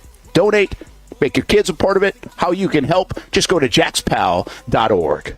When it's time to get a new car for anyone in your family, just remember, nobody but Nimnick, the #1 Buick GMC dealer in Jacksonville. Get the latest price breaks on 2023 and 2024 models or the newest 2025 vehicles in the showroom on Phillips Highway, or shop online at nimnickbuickgmc.com 24 hours a day. GMC Sierras, Yukons, and the redesigned Acadias, or get the all-new redesigned line with Buicks. It's nobody but Nimnick, and part of the reason why is this is a first-class buying experience here at Nimnick Buick GMC. You're not just a customer, you're a friend. This is about getting a vehicle that best fits you and getting you on the road, and also helping you and your family down the road.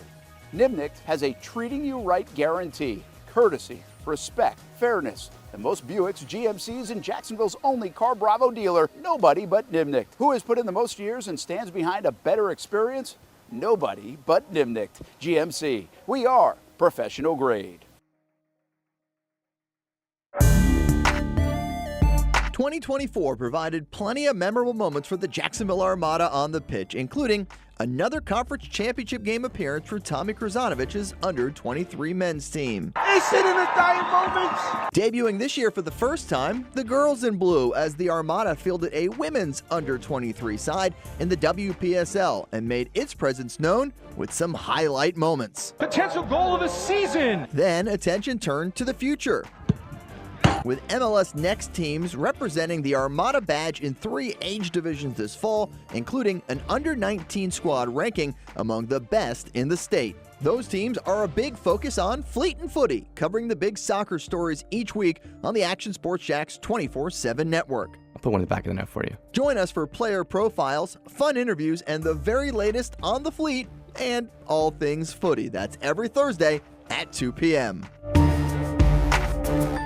I've been telling you about CGC Water Treatment and Plumbing for a long time now. Their drinking water systems remove up to 99% of contaminants. We've had a Connecticut water softener and drinking water system in our home for more than 7 years. You can see the difference whether you're washing clothes, the dishes, or what I like to do most, fill this up for some coffee every morning, and mostly all day. Remember, if you're not filtering your water, you are the filter.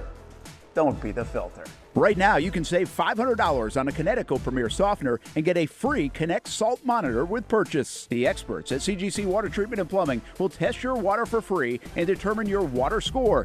Don't know your water score? CGC will find out and recommend the appropriate Connecticut water treatment solutions so you can improve it. Call 904-552-1242 or visit cgcwater.com. Ask about our 90-day love it or leave it guarantee. CGC Water Treatment and Plumbing, an authorized independent Connecticut dealer. Florida license number CFC 1432579. There's a saying in sports, you can't win them all, but you can win a lot with good folks on your team. Like that one painter, First Coast.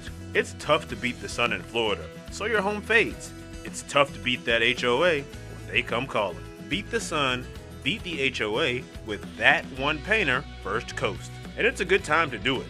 less rain to work around, and painting in mild temperatures is perfect. After all, the paint bonds to the surface so much better.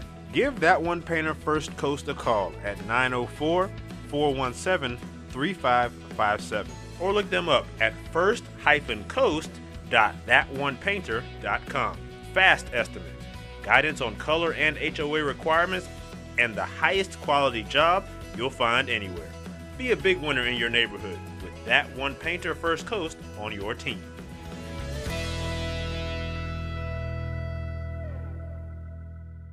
When it comes to trucks, I know exactly what I want. And at Bozard Ford, they make it easy to get exactly that. Let's go make this truck a little more my style. With Bozard Built, I can create my perfect truck right here. Lift kit? Check. Premium wheels? You bet. Advanced lighting package? Oh yeah. The Bozard team works their magic.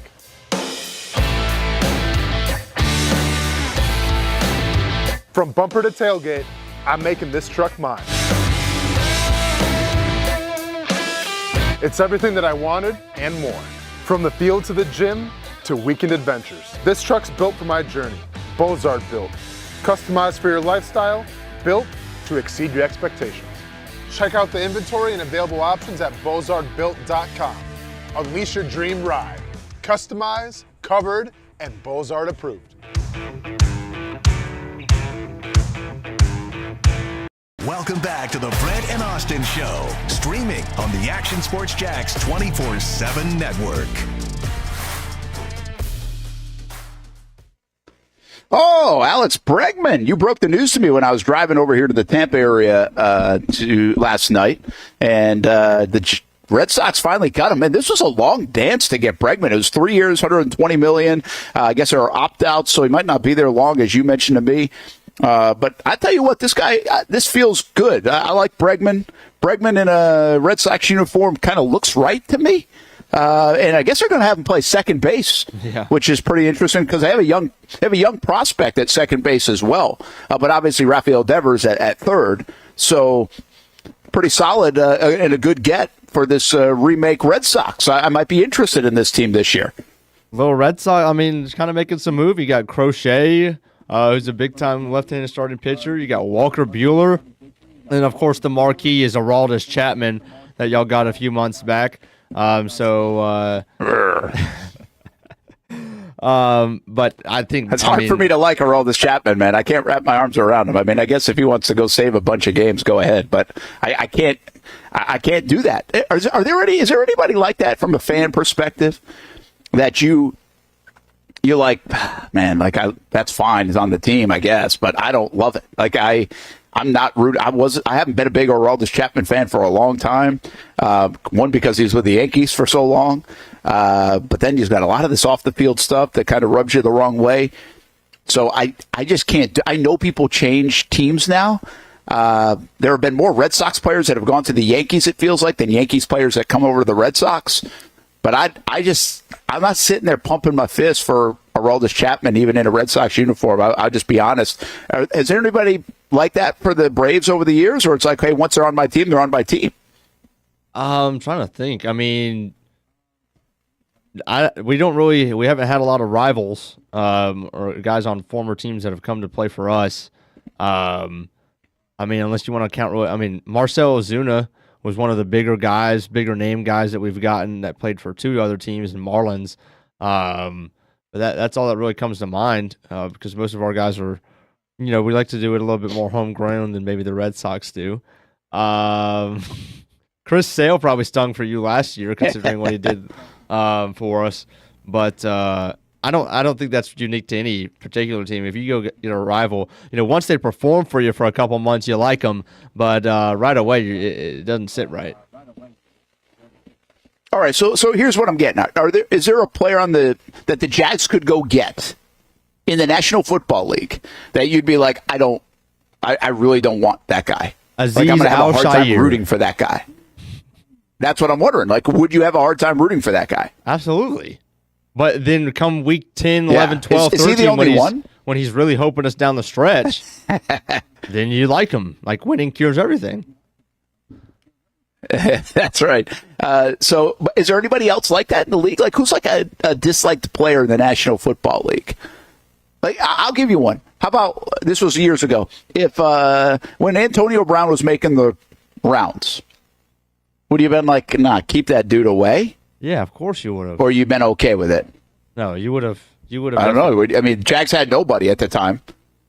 You still would have said, keep that guy away from here. I think a guy like Diggs, not saying he's available, but if he was, Jags fan would be like, no thanks. For off the field and for Texans and everything. Like, no shot. Don't want him. How about in baseball for your Braves? Is there somebody that comes to mind now? I mean... Or are you just win at all cost guys? I mean, there are a lot of guys like for... like Max Fried going to the Yankees is another thing. It's like that one just is like unbelievable. Yeah, but you're talking about guys going. You're talking about guys going. Like, yeah, that sucks when you lose guys. Like Mookie Betts is going to be like that forever. I'm talking about like acquiring a guy, like, because he played the guy that you hate on the Mets, the guy that you hate on the Phillies, and you're like, you wouldn't like Pete Alonso in the lineup? No. I mean, is he a hateable guy on the Mets? We don't like him. I mean, throw another one. Braves fans will know that one. That whole thing. But yeah, I mean, again. But if he's got 40 bombs by the beginning of October, then you're going to see jerseys in the stands. Like it's that easy. It's not going to be right off the bat. But if you produce, they'll root for you. Yeah, and that is true. That's my point. That's why this is a very difficult question to answer. There aren't a lot of guys like that. Like the way I will tell you right now, I can't find. Now, look, I'm not as diehard a Red Sox guy as I used to be. Night in, night out. Part of that is because they haven't been much fun to watch the last couple of years either. You kind of know right before they're not going to make. Now, this is a little bit more of a fun team the way they're remaking this. The Mookie Betts one does bother you. The Sale one doesn't bother me. They got nothing out of him. And the fact that they kept Sale and signed Sale was the reason they didn't have Mookie Betts stay around, by the way. And then, of course, he goes somewhere else and does well. But Sale had that in him if he could stay healthy. And I didn't know if he still had that left in his career. He found out. Good for him. Like, I don't have a problem with that. The Jags, the Red Sox just messed that whole scenario up. That's bad. That was bad GMing. That was bad roster construction. Paid the guy that ended up giving you like 8 starts and in the meantime lost really an all-time player, and you were willing to do that. So that's a different story.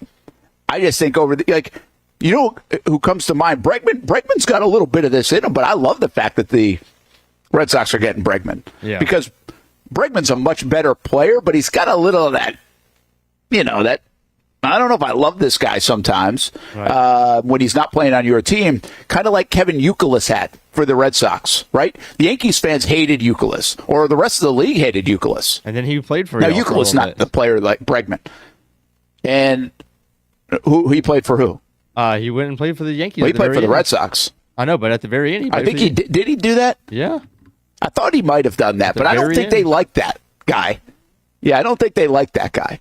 Now, what was interesting is Johnny Damon beat the Yankees, right, and helped beat the Yankees and then joined him, and I don't think they mind that as much. Right. Because he was part of that team. So, but it's just an interesting dynamic sometimes that I'm trying to think of a guy in the league right now in the NFL that if he came for the Jags, I'd be like, from the outside looking in, I'd have to really get to know this guy and figure out, okay, that my perception is wrong. And it just doesn't feel like there's a lot of those guys in the league. I mean, Al Shire is a good example most recently because of it. But, like, who's the guy that you don't want to root for in the National Football League right now that you'd have trouble Watson bringing over? Well, Watson, I think even Cleveland has messed around with that a little bit. Obviously for totally different reasons, but a little bit like the Chapman stuff, there are off-the-field things. So, yeah, he would have been that would have been interesting, right? If the Jags were the team that traded for Watson. That would have been a hard one. One, he played for your rival, and two, you got all this off-the-field stuff. Mm-hmm. So that's actually a pretty good one, because I think Cleveland Browns fans still wrestle with it. Like I think they obviously need him to be good, so they want him to be good. They want to win, but I talk to a lot of Cleveland Browns fans, and they don't love this whole Watson thing at all, and partly because he still hasn't performed. So that's part of it. So anyway, just a little fascinating sports fandom look. But the Red Sox making some moves. Maybe get me a little bit excited as pitchers and catchers report here in the middle of February. All right, getting you excited today for Anthony Campanile. We've been talking about the defense. We're going to talk about Josh Hines-Allen, Trayvon Walker a little bit coming up as well with Austen Lane. He joins the show at the bottom of the hour. But we want you to be able to hear what the defensive coordinator of the Jags said today. We'll play a little bit of this. It's like a 15-minute thing. We're not going to play the whole thing. We'll play a little bit of it. Might play a little bit more later in the show. But let's get some instant thoughts and reaction in listening to Anthony Campanile moments ago. He's the new defensive coordinator of the Jacksonville Jaguars. Good. How you doing? So could you just talk a little bit about just your excitement for this opportunity and what you see from this defense, which, quite frankly, really had a lot of struggles last year? I couldn't be more excited about this opportunity, really to work with these guys. Just looking at the players, looking at the roster, that'd probably be the most exciting part of it for me. Getting to know some of the guys being in here, it's been awesome. So pretty fired up about it. Obviously the opportunity to work here, work with Liam, I'm amped up, I'm amped up in every which way. Why did you want to work with Liam? I think that's a good question. Both Northeast guys, but we've known each other for quite a bit. Working the camps, circuits over the years in college, but really just his energy. What I got from talking to him. He's the right type of guy. His vision, his toughness. I'm really, really fired up about that. What's your vision for the defense? In terms of what's the product you want to put on the field? I think the most important thing you talk about when you talk about defense is your play style. My vision for us defensively, we want to be a tough, fast, physical, violent at the point of attack team. What does that mean? All right, that means that you got guys who take pride in not getting blocked. Everybody talks about running to the ball. I don't think there's another person in the world who believes in running to the ball more than I do. But you can't run to the ball if you don't get all blocks. And that is something that's going to be celebrated in our room. It's going to be celebrated in the culture of our team. There's going to be there's a point in every play where somebody tries to block you, right? Your passion to not stay blocked is really what makes plays on defense. Coaching, scheme, all that stuff, that's great, really important. But at the end of the day, the players win the game. And the violence at the point of attack, the effort, the strain, and the finish that it takes to not stay blocked and run to the football, that's what really creates a great defense. We want guys that are going to play with their shoulders square, be able to read everybody's number and name tag every play, and attack contact, never turn it down. Those are tenets of a great defense. Those are tenets of all the great defenses in the history of football and the great defenses I've ever been around. But we have, when I watch that on the tape, when I watch the guys here, I see a lot of that. I see great effort, great strain, and meeting these guys. We got a lot of great people in here, guys I'm excited to coach. And you just asked about Liam, he's about the same things. He wants strain, he wants effort, and that's the environment I want to be in every day, and I know we can succeed in. Hopefully I answered your question well enough. How far are you in the roster evaluation process? We're all just kind of going through that right now, all our coaches, letting everybody go through everything, positionally. I've been able to watch a lot of guys myself, but obviously with hiring the staff and evaluating the players right now, still I would say, relatively on the front end of it, in all fairness, and we're kind of collaborating and meeting on that as a defensive staff right now as well. Do you feel you have to be done with that full evaluation before you go to the combine, or no? Yeah, I'd like to be. I think we're close to that. And obviously there's a lot coming down the pipe, right? Free agents and obviously the draft with the combine coming up. So guys are working hard. They're in here, honestly, they're in here early and we're grinding until late night. I know I am, trying to make sure we put the best group of guys together and obviously do the best job in our evaluations. How much tape would you say you've watched so far from last year? I've watched a fair amount. I watched quite a bit of it, to be honest with you. And I have a lot of respect for the guys who coached here and the guys who played here last year because I see strain. I do. I see effort. I know maybe there wasn't the result that everybody wanted all the time, but I knew in coming here there was a lot of guys that I did or was excited with the opportunity to coach. Specifically who? I'm assuming pass rushers, cornerback? Sure. Yeah, absolutely. There's guys. And then, at linebacker, I would say to you, I've evaluated a lot of these guys, probably know them a little bit better because you evaluate them pretty closely going into the draft every year, and that was my position. So there's really a bunch of guys I'm pretty familiar with, the way they play, their play style as college players. And then, you usually keep up with guys in the NFL and you see guys in crossover tape. But absolutely, we got some pass rushers. We have some interior D linemen. We have some toughness at linebacker. And we got some guys on the back end that I've been really impressed with. From the tape that you watched, what would you say was the biggest issue? Is it simply a matter of just not winning enough one-on-one battles? No, I mean, I've gotten less into that in terms of like schematics. We're kind of like moving forward on that and just looking at how everybody plugs into what we want to do moving forward. So I've probably spent less time on what all the issues are and more time on evaluating the players and their play style, their playability, to be honest with you, because that to me is like the most important thing for us right now, that we know our players and then we know our roster. I told you he wasn't going to smile much. Did we get a smile right at the beginning? We did. I think we did, right? Like, at hey, the Northeast guy, and then that's it. But that's it. No, this dude ain't going to smile much. Like, that's what you like about him. I mean, I think I saw somebody on social media, Real MBB, who listens a bunch, and he was listening to the news conference, but I just came across one of his tweets, and he said, if this guy was in charge when Trevor got hit by Houston, he'd be in jail right now. That's kind of the feel you want, right? Like, that is kind of the feel you want.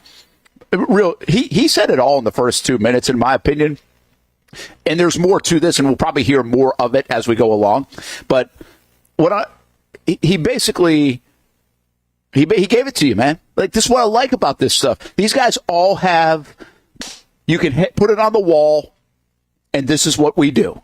And he said, we play fast, we play physical, violent at the point of attack. But he went on to it. What does that mean, right? This shows you what these guys do as coaches. What does this generation need? They want the why. They need the why. And what's interesting is when I hear Cohen and even a Campanile and these guys explaining even in a news conference form or a sit-down form with Liam, it's like, hey, here's what we do. And then they do it unprompted. They follow up with, here's why, right? Or what does that mean? Like, to me, that shows that they're good communicators. They're talking to this generation that you don't have to follow up with that question. They're giving it to you right away. It's a small little thing, but keep that in mind because I think that's part of this. Here in Jacksonville, that's part of this youth movement. That communication to the player, to the organization, the vision. This dude's got a vision for his defense, and then he told you, boom, boom, boom, here's why. But the biggest thing that he told you was, hey, you can't play this game if you don't get off blocks. Right. You can scheme it, you can do everything you want, but you got to be able to get off a block. They're going to block you. And I just thought that was, what a great illustration for all of us. Saying he's the first coach to ever say that. But he just said it in the first 2 minutes of meeting with Jacksonville. And I'm sure he's going to say the same thing. He said, we're going to celebrate getting off blocks. Yeah. Which means somewhere in that room is a counter, Hamby, right? Like, hey, you did this, you did this. It's a little bit of a tracker of who got off blocks, who made it to a play. And let me tell you what that looks like to me before you jump in here. I will be watching a game during the playoffs. And I'll say this to myself, but I try not to be overly critical of the Jags play. I'm like, all right, are we just too wrapped up in it? Or I'll be watching even a Sunday night football game or a Monday night football game. You guys watch way more football than me. But I'll do this even with my wife watching a game in the playoffs. And whether I say it, she says it, somebody says it. Well, like, Why doesn't it look like the Jags are playing this fast? Why doesn't it look like the Jags are hitting people this hard? Like, why is that? Are the mics just better on Sunday Night Football than they are in the afternoon at 1 o'clock? Like, does it feel like it's louder? Does it feel like there's more thumping? Does it feel like there's more violence? Does it feel like the game's being played faster? Is it because it's the playoffs? Maybe. Is it because it's a primetime game? Maybe. But we saw the Jags play in primetime games, and we still don't feel like that. They got their butt whooped 47-10. Like, where is that? Where is that violence? In 2017, the Jags defense played like that. They played like, they would hit you, but they would get after you. They were fast. It was fun. Like, that's how you got to play defense in the National Football League. Question is, can you do it at 1 o'clock in the afternoon in late September when it's 90 degrees? Can you do it in November? And can you do it hopefully in January and late in January when you play it in the playoff game? But I think that's what they're trying to bring. I think that's what he's trying to say here. And that's what came across. That's the illustration to me. It's like, get that dude out of there, go thump somebody, and we're going to celebrate that like it was a turnover on the play. You know what I mean? Yeah, and I love what he said. If you go back to the Super Bowl, and if you can look up this specific play, there are a couple of plays that come to mind.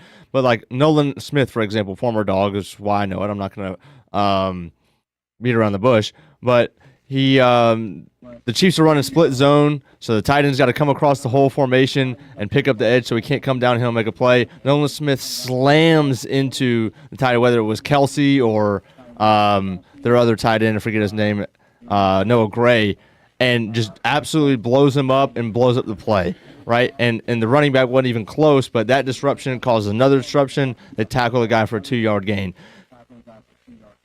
That was just one play, but that's the stuff that he's talking about. Contrary to, I can think vividly of the times where I watched Jeremiah Ledbetter get walked back 8 yards, and he's tackling, and I'm not trying to pick on one specific player because it happened across the field, where he's tackling the running back facing him at an 8-yard gain, which means that he got walked back that whole way. Eric Armstead, same thing. How many times did we watch, and we were critical of times where he would get blocked and stay blocked, and that guard or that tackle, if he was playing outside, would just walk him back multiple yards, create a big push, 10-yard gash play on first down.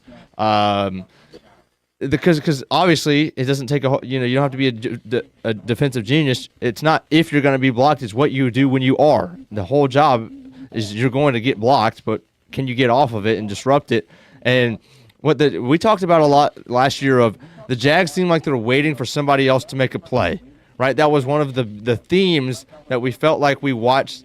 Well, defense is being disruptive because a lot of times the play is made by the guy that doesn't make the play, right? The guy who got the tackle for loss or the tackle for a yard or two is often the guy that didn't make it. Was because somebody else disrupted a block or got through a double team, and then a crease opened up for that guy, the other guy, to go finish the play and make the tackle. We didn't see as much of that, obviously, as we would have liked. That's exactly what he's talking about here. And for him to address that kind of unprompted in the first 2-3 minutes, that was encouraging.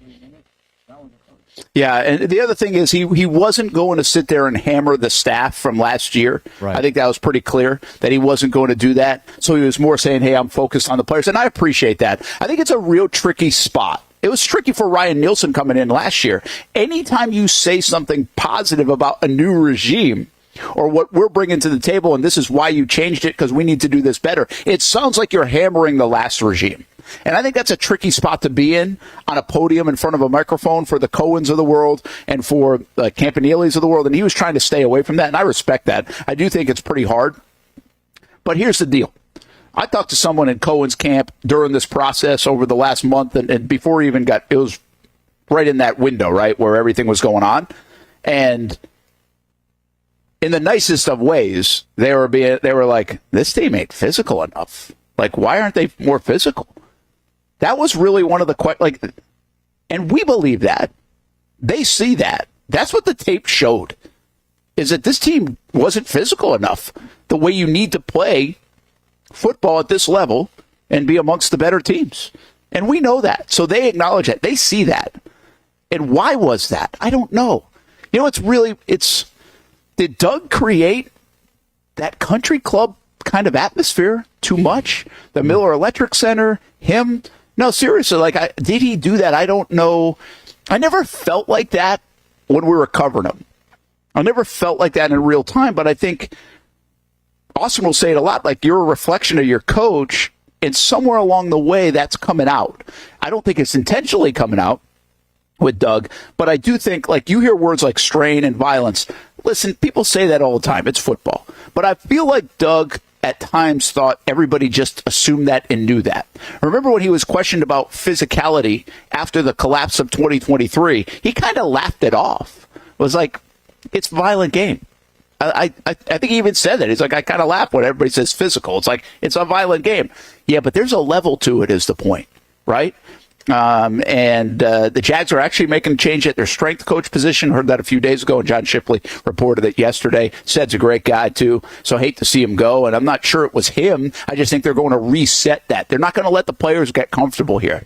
The players are going to be uncomfortable. That's why you hear the word strain. You're going to have new faces, new voices, and I think what they got in feedback from Liam Cohen, if you listen to our sit-down with him, and you can go find it at actionsportsshacks.com, like, he basically said these guys they're yearning for more.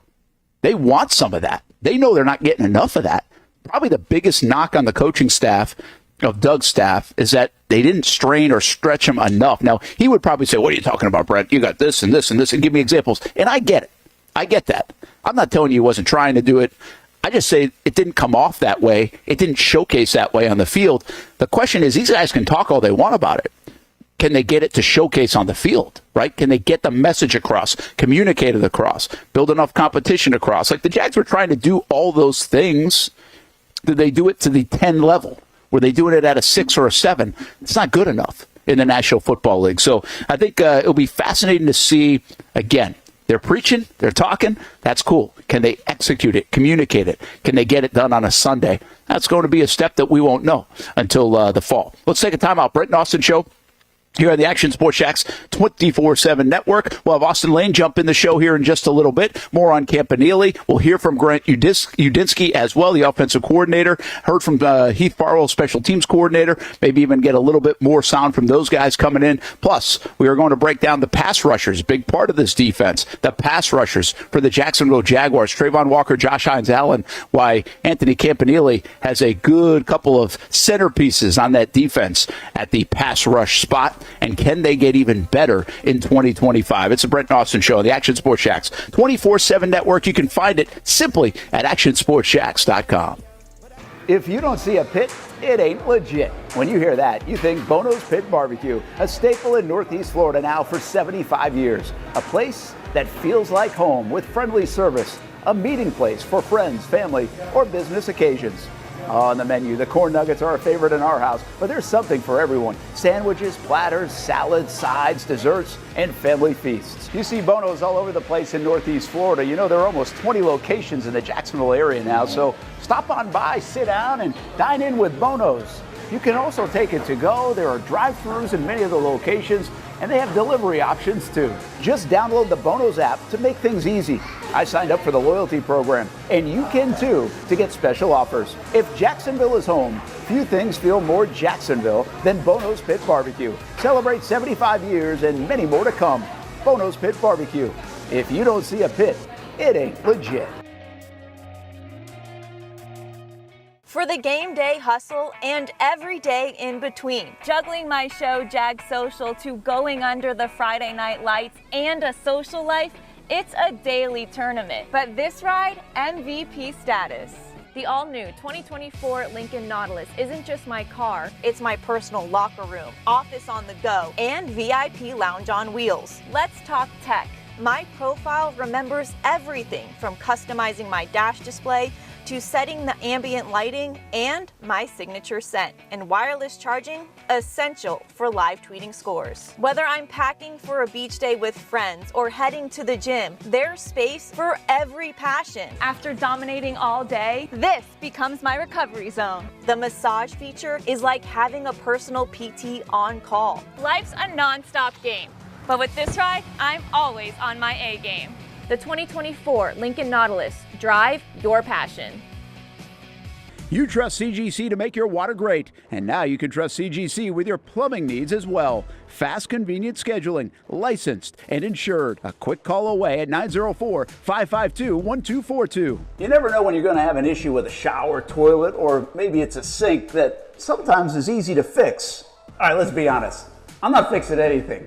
I'm totally staging this because when I have a plumbing problem, I call CGC Water Treatment and Plumbing. Trained professionals, transparent pricing, customer satisfaction. Small problem or even a bigger issue. Right now, you can take 10% off any water heater. The experts with 25 years of experience at CGC Water Treatment and Plumbing can do it all. Call 904-552-1242 or visit cgcwater.com. For a limited time, CGC is waiving the trip charge on all related plumbing calls. CGC Water Treatment and Plumbing, an authorized independent Connecticut dealer. Florida license number CFC 1432579.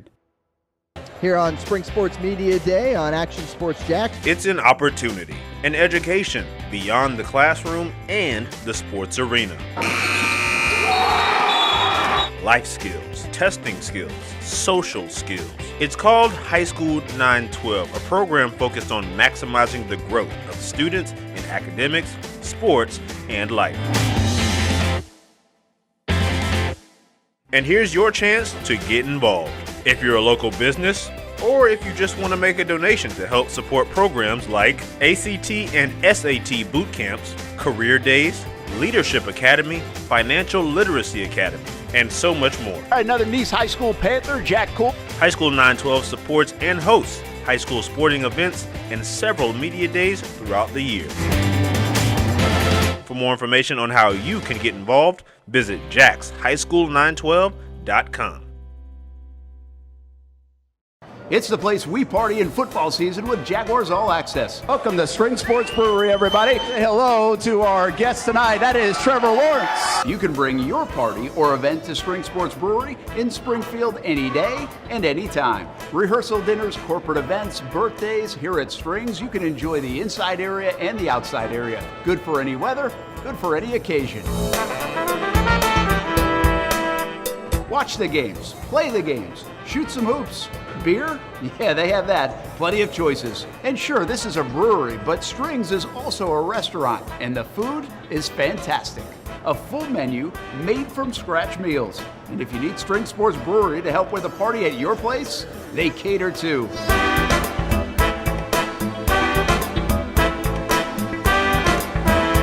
Family, beer, food, sports. Spring Sports Brewery in Springfield. Welcome back to the Brent and Austen Show, streaming on the Action Sports Jax 24/7 network. Hey, welcome you back, and you're taking a little bit of a look at Media Day on Wednesday. Always the red carpet down there at Daytona International Speedway. Big crowds, of course, to talk to a lot of the NASCAR drivers, and we get rolling here in the NASCAR season. Obviously, the Clash last week. But now we get the Daytona 500, the Super Bowl of auto racing, as it's long been called following the Super Bowl of football. And we will be down in Daytona all week. Stuart Weber, Olivia Tassley there yesterday for all the festivities. Stuart down there tonight for the duels. We'll be down there this weekend for the 500 as well. So we look forward to that. And speaking of cars, well, Happy New Year from Nimnick Buick GMC, as we're not allowed to say Happy New Year anymore. I mean, we're into the middle of February, but you know where I go, Nimnick Buick GMC, you can do the same, NimnickBuickGMC.com, or just go visit the showroom up Phillips Highway. You can save thousands and thousands of dollars on GMC Sierras. That's a truck I drive. I drive a 2020. I might have to look into a new one, get into that 2025 soon enough. Oh, I get itchy about it, but love my 2020 as well still. It's my second one. Had a 2018, a 2020, and now maybe shop soon enough for that next one. You can too. Also, you can shop for used cars. The Car Bravo program, the only one here in Northeast Florida, and you can do that through Nimnick Buick GMC. Remember, nobody but Nimnick. It's a great buying experience, has been for our family for the last 17 years. 6 different vehicles purchased, and you can get your first, get your 5th, get your 10th, whatever it takes.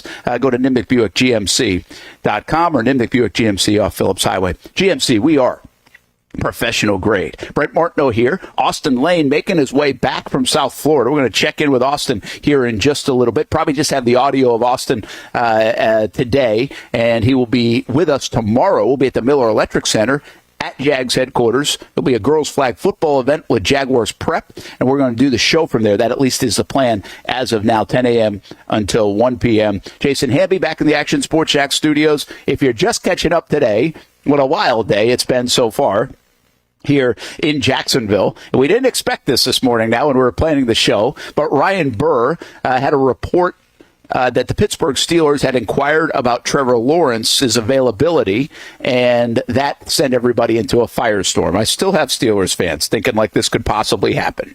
Really? We are trying to tell them no. We've been telling them no from the jump. We've actually been having a lot of fun with it. It's almost a laughable story in many respects, but it's not happening, Pittsburgh. But I also don't blame the Steelers for at least trying. What the heck? I don't think we should criticize them for that.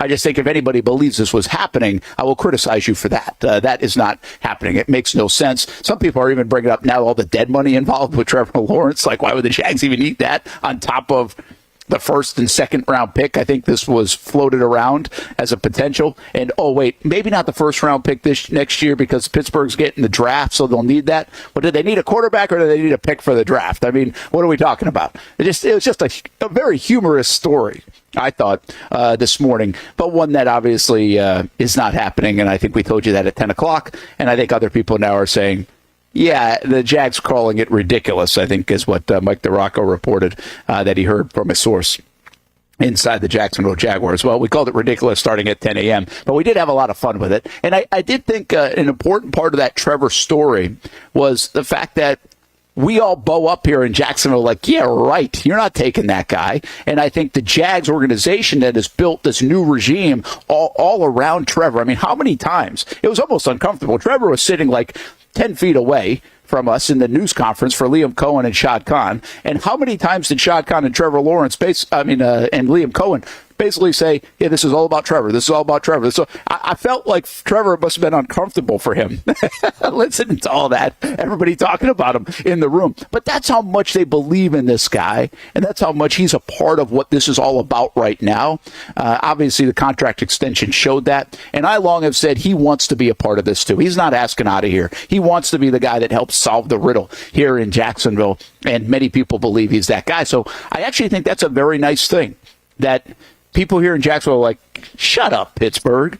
And the Jags are like, hang up the phone, Pittsburgh.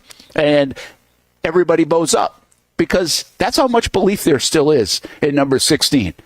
There's not satisfaction with what's been delivered yet, but there's belief that more can be delivered. And I think that's a cool thing. I don't think you get that all the time.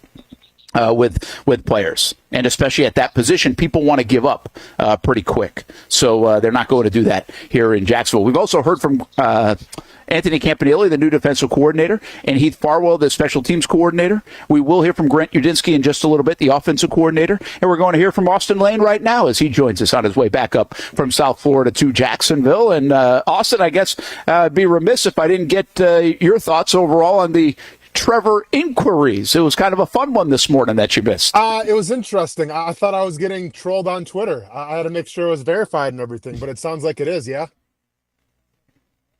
Yeah, it's not a it's verified, but it's not a verified story. No, for sure. Like in terms of happening, it's verified as the inquiry, right? The inquiry is okay. I'm not disputing that the Pittsburgh Steelers wouldn't pick up the phone. That's called due diligence. Why not? Call everybody. Call about Patrick Mahomes and Josh Allen and Lamar Jackson while you're at it. But I don't blame them for that side of it. But yeah, I mean, it's a verified report. Now, is it the report accurate? I have no idea. Like, I really can't tell you that the report's accurate. It seems like when you're talking about an inquiry, it would come from one source.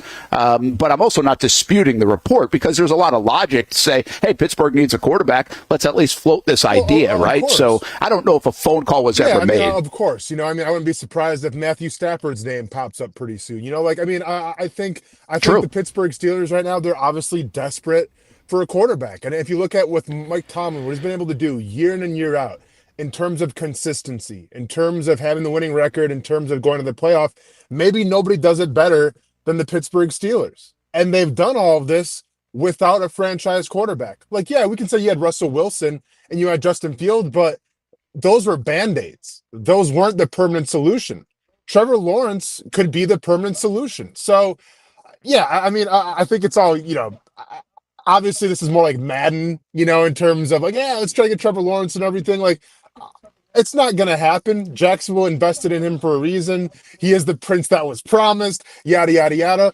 But, Brent, I mean, let's go ahead and just for the sake of the argument, what would it take? Like, in this Madden world, what would it take to say, all right, Pittsburgh, you want to play? It's going to cost you this much. Okay, so I'm not great at this game. I'll be honest with you. I don't know exactly how the trade value sheet without looking at it goes. But for the sake of this argument, I will bring up, because I saw it recently and what the Eagles got in return, the Carson Wentz trade.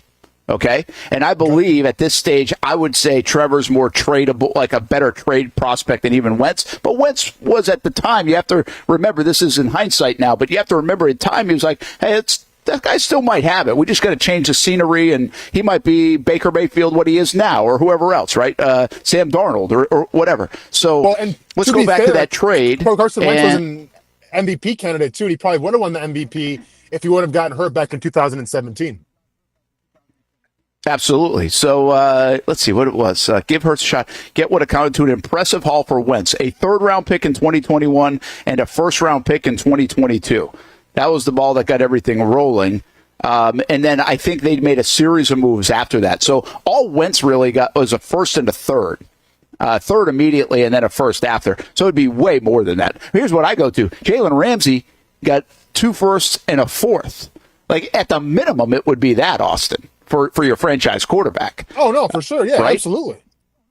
Yeah, I mean, if you're going to ask me, and Hamby, I'm curious to see what you would do, but if it's me, I'm going to need at least 3 first-rounders and probably a couple second-rounders as well. Yeah, and nobody's doing that. And you take on the money. Sure. And, of course, the Jags have dead money on top of that. So anyway, I didn't even get that far because I just laughed it off for the first hour and a half of the show. Don't bring any serious nature to the show here on Trevor Lawrence, okay? We're not here for it today on a Thursday. Listen, I understand that you want to live in your sunshine and rainbows world, but in the real world, everyone's got a price. I'm just asking, what would that price be? Listen, it took Delphonic and Mr. Hugo and others a little while to get on the show today. And by the way, I'm very disappointed in you guys. You can at least say good morning before you jump on all the coordinator pressers, okay? Like, there was nobody in the chat for the first 45 minutes of the show because I know you guys were watching the pressers. Like, I get it. But you can at least say hello. YB400 did that. I think Logan Rivers did that as well. What about the rest of you? At least acknowledge. Don't just leave the chat hanging and nobody there. But Delphonic says, after y'all breaking the Hopkins and Jason Kidd news, I'm just glad you didn't say Trev was actually traded. And Mr. Hugo said, Trevor trade is picking up steam. Adam Shelfer is also reporting it. Yeah, we got duped a couple of times this week already. Hey, I don't know if you heard any of, you probably haven't seen anything from the new defensive coordinator. So in terms of what he said, I know other people saw the conversation this morning when he had the press conference. I think he's really the most Udinski is the most interesting, and we'll hear from him because he's 29 years old. He's just fascinating, and it's the offensive side of the ball, and we like that more, it seems like, as fans.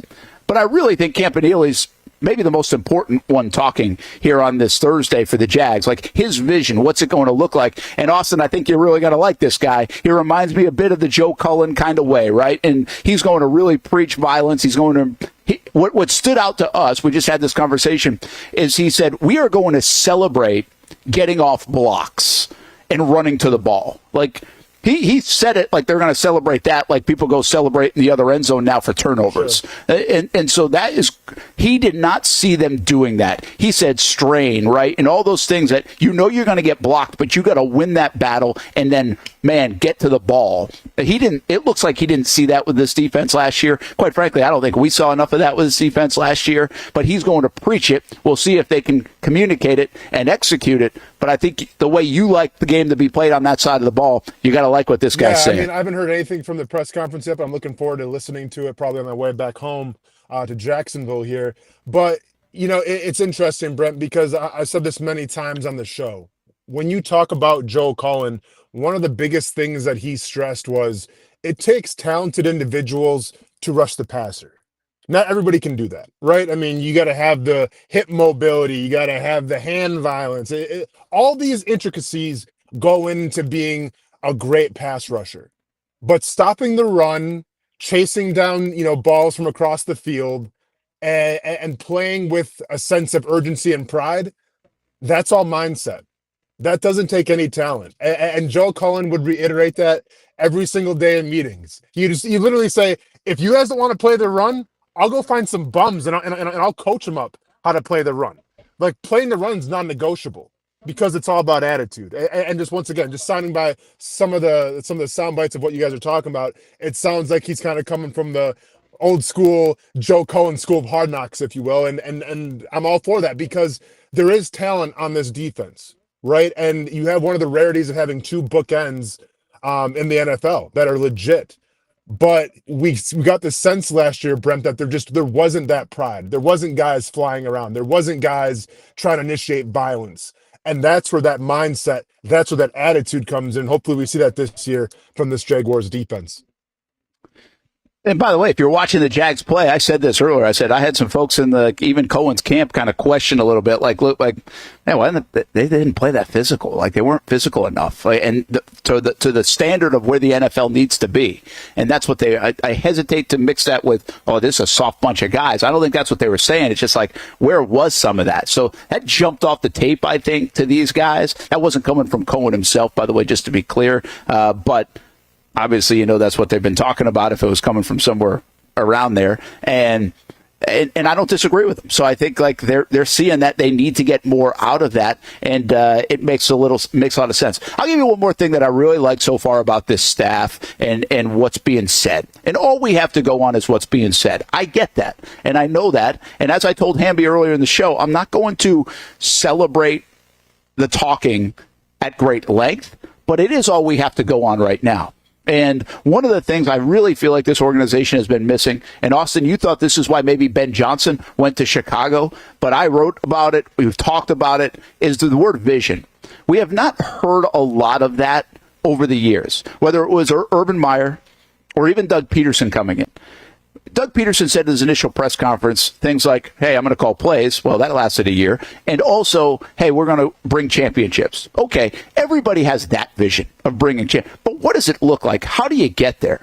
And I think the reason why Liam Cohen won everybody over in the interview here in Jacksonville is because he spelled it out. He was able to articulate it. He was showing a roadmap of what it looks like and how to get there. And then I think Campanile today is like, hey, I love being around Liam. He's got a lot of energy. He's got excitement. And he said, and I love his vision. And then he goes in and spells out his vision for the defense. So it's a small thing, but I do think it's actually been missing here. Is like, hey, this is what we want to do. Mission statement. This is how we're going to do it. Messaging, transparency, like all those things are just, they seem so normal and so kind of subtle and mundane, Austen. I just feel like they've really been missing around here, and I like that these guys are addressing it, it seems, at least in the early going. No, it's definitely been missing, and we've seen that direct reflection on the field, and I'm going to speak more about the defense because I know that side of the ball better, obviously, than I do on the offense. But, when we sit here and say, okay, they have to tackle better, they have to run around, they have to fly around better. Like, we can sit here and say, okay, well, maybe they just need more dogs, right? Maybe they have too many choir boys, quote unquote, on the team. And that's not the case, right? Like, talent's going to always show through. And sometimes talent doesn't have to be like motivated. It's just, if you're naturally gifted, you're naturally gifted. But when we talk about getting the most out of your players, when we talk about, okay, it's 4th and 1, are you guys going to bow up here and stop something? That's where the culture comes into place. That's where, just the attitude and having fun comes into place. And I think it's taken for granted so many times. Like, if you got guys smiling, excited to be out there with a vision in mind, that's going to make things so much easier in terms of, number one, running the proper plays, but number two, wanting to put your body on the line for their team, wanting to put your body on the line for their organization because everyone else is going to do it as well. So I understand it's all press conference speak right now, and we got so bogged down in this last year, and I was excited about Ryan Nielsen because he said all the right things. So yes, I will take everything that we say right now with press conferences at a grain of salt, but I will say this. I do like the fact that they're kind of spelling it out for everybody, right? Like, if we can understand it, guess what? The players in that locker room can understand it. And if they can understand it and they can see a clear vision, then they can play loose, then they can fly around, and then we can probably see a better Jaguars brand of football. Yeah, I agree with you. Let me ask you this, because I don't think you make it to this level, and you're Josh Hines, Allen, Trayvon Walker, all the rest, without having a lot of the stuff that you're talking about that maybe we're looking for in you. Like, you were an animal when you played. You in a very nice way, I say that. You were, that's cool. you're a guy that's fighting in practice. You're getting you're getting that. Was that all internal, I guess, or was that Joe Cullen and whatever coaches along the way getting that out of you? No, yeah. And so I guess that's where we can't relate to that, right? So like, I think there's more in there. I think there's a bad mood in Trayvon Walker. Sure. There's an angry side of Josh Hines Allen that I think we just don't always see it that way because we know these guys are such great guys. We really like them. Like they don't come across that way in an interview or a microphone, but they can play that way. So I guess I'm asking, can this guy bring a little bit more of that side of the personality out in these kind of players and many others on this football team like Tyson Campbell and whoever else you want to name? It's a great question, Brent. And like, listen, I like to consider, because every personality in the NFL is different, right? Like, you have 50-something different personalities. You have 90-something personalities during training camp.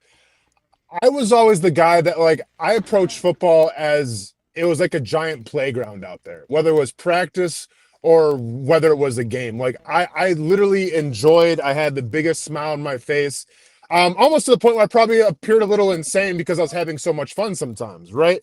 So, like, when I was having fun, like, I always had my teammates back. So, like, if I felt like I was being disrespected, then I kind of had a short fuse a little bit, and I would go after somebody. But it didn't matter if it was Joe Cullen. It didn't matter, if it was Tommy Brasher, which would have been in Kansas City. Like, I always kind of had the same mentality. Now, I think as a unit, obviously Joe Cullen and the way that he ran things in terms of, the occasional cuss words here, the occasional maybe punching a dry erase board here, like, that obviously he got out of his players because you saw it on the field, right? And he used to always say this. He used to always call us the sisters of the poor. Didn't know what that meant. Didn't know if that was like some sort of like Great Depression thing, but he always called us the sisters of the poor because we're the players that nobody really wanted. We were kind of the misfits. So he almost gave us that label, that moniker. And then I remember, like, more than anybody, do you remember the dude by the name of Legivore Douzable? We used to call him Dooz. Oh, yeah, man.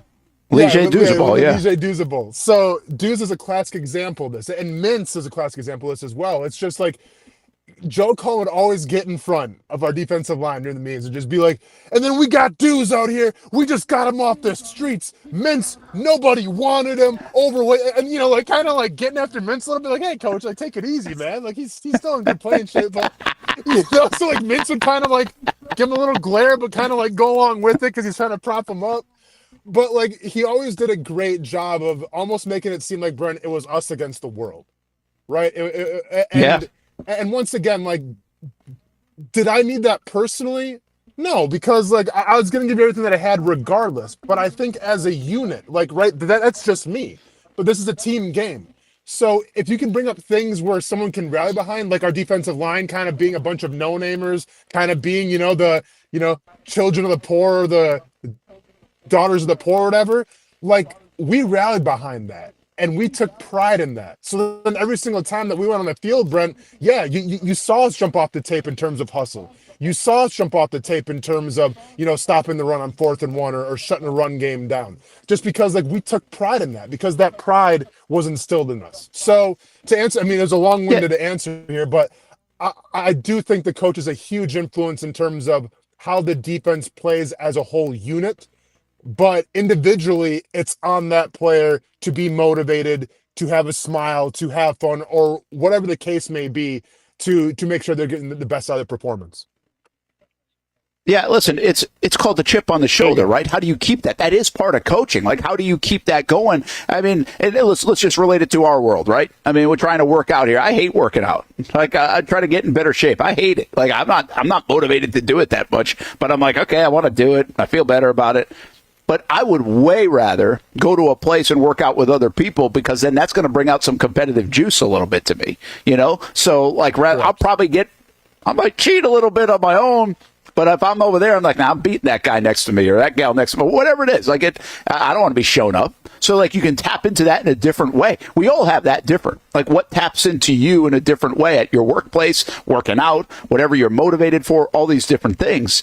We all compete in different ways. I mean, heck, we compete in the business we're in right now. There's stuff that boils my blood and gets me going, and I'll be up till 2 or 3 in the morning because of it if I saw it in a day. Like, nobody else can relate to that. That's not Austen fighting in a cage, right? That's just a different deal that motivates you. But part of coaching is finding that, right? And not settling, not getting complacent, always tapping into that. And I do feel like there's a sense in the last year and a half in Jacksonville, maybe 2 years, that happened. There was a complacency. There was a lack of tapping into each individual player and the team as a whole to try to get them to where they needed to be.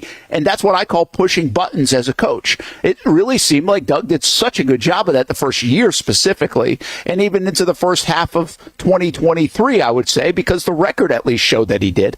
But the record did not show that he was able to do that the last 15 months of his tenure in Jacksonville. I don't know the whys. I just know it didn't showcase it, which means you're not pushing the right buttons to get the most. So I think, can these guys do that? We just don't know, but there's more there. I guess that's what we all feel like. This roster was not a 4-win team. There's untapped potential in a lot of these players. And if you elevate each player just a notch, just a rung up the ladder, well, what does that look like as a whole team? Well, it looks vastly different, most likely. And it doesn't look like 10-1 score losses in 2024. So I think that's the big difference. Hey, we're going to take a break. We come back. We're going to talk Josh Hines, Allen, Trayvon Walker. Can you get even more out of those two?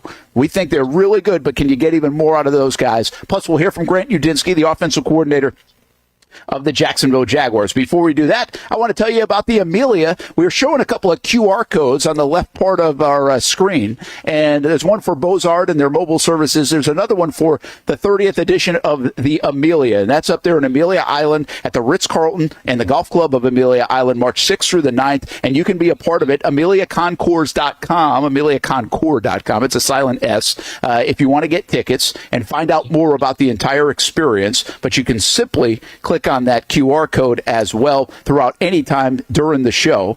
There'll be a Thursday night opening celebration, Saturday Cars and Community, Legends of Speed dinner, Broad Arrow auction, Concours d'Elegance, all part of it. You've heard about it before, but have you ever been? And now's a good chance to go, as there were 27,000 plus people there for the week last year. Be a part of it this year. Elio Castroneves is the event's honoree here this season as well, so it should be a great one. The 30th, the Amelia, up at Amelia Island Resort, March 6th through the 9th, AmeliaConcours.com. The Tom Bush family of dealerships, they've been serving customers in the Jacksonville area for 55 years. They've been your go-to spot to get and stay on the road since 1970, and that's still the case here in 2025 and beyond, even if the cars have changed just a little bit. Check out the sleek line of vehicles of the future. That's right, electric vehicles. Tom Bush offers a full lineup of reliable electric cars with state-of-the-art service facilities. Like the new VinFast, Tom Bush is among the first dealers in the entire country to offer the VinFast, and let me tell you, this thing is sweet. The good folks at Tom Bush have all the info on charging, service, tax credits, and everything you need to keep your EV running smoothly. BMW, Mazda, Volkswagen, Mini, and the newly offered VinFast. There's something for everyone at the Tom Bush family of dealerships. Ready to join the Tom Bush family? Stop by the showroom or check out the inventory online at tombush.com. People helping people. It's at the core of what Alive Credit Union is all about, and it's been that way for over 70 years. From the start in 1954 to today, the mission remains to inspire financial wellness and give you a financially fit lifestyle. Alive Credit Union and its employees are committed to not only serving their valued members, but also our community here in Northeast Florida. I had a chance to see that commitment firsthand as Alive partnered with our Action Sports Jags 24/7 team to bring you Armada men's and women's soccer broadcasts. Inside the 18, it is a shot, and it's a goal! Chloe Chivers! And that connection to the community continues with Alive Credit Union's support of the Police Athletic League of Jacksonville. Alive Credit Union's commitment to our community also involves serving the financial needs of all first responders through the recent merger partnership with City and Police Federal Credit Union. Join the community and become a member of Alive Credit Union today. Find out the many ways you can be inspired in financial wellness at alivecu.coop. Everyone loves a good game night. Here you don't have to be the host. You don't have to clean up. They bring the food and drinks to you, and you can watch whatever you want on the big screens. It's more than a card room. It's a night full of fun with friends. Best Bet Jacksonville, Orange Park, and now the newest location here in St. Augustine, right off 95 at exit 311. A brand new clean room, a full bar and menu, my favorite sushi in town. And I love the fries too. You don't have to just play poker at Best Bet. That's why I come over here to the table games and play one card poker. That's a pretty good card and a win. One card poker is like war as a kid, you against the dealer. And this isn't the only fun table game to play. A friendly staff, a lot of fun. It's a good night out at Best Bet Jacksonville, Orange Park, and the newest location in St. Augustine. You can be a serious player or a novice. It doesn't matter. If winning equals fun, you're a winner every time at Best Bet. I'll save you a seat, and I'll see you down here at Best Bet St. Augustine.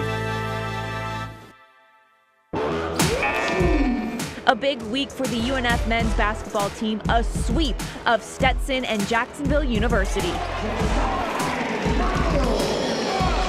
It was an overtime thriller over Stetson. That set the table for the River City Rumble, and Coach Matthew Driscoll joined the Brent and Austen show. But I think these two games are the creme de la creme. UNF couldn't miss in the first half. 11 three-pointers jumped the lead to 25 points, but the Ospreys would still have to hold off a late rally. UNF comes back home for the men's and women's hoop doubleheaders on Thursday and Saturday at the arena. Also say hello to softball season as the Ospreys visit #1 Florida on Thursday and then host the River City Leadoff on the weekend. For more on the Ospreys, visit unfospreys.com. That's your Swoop Minute.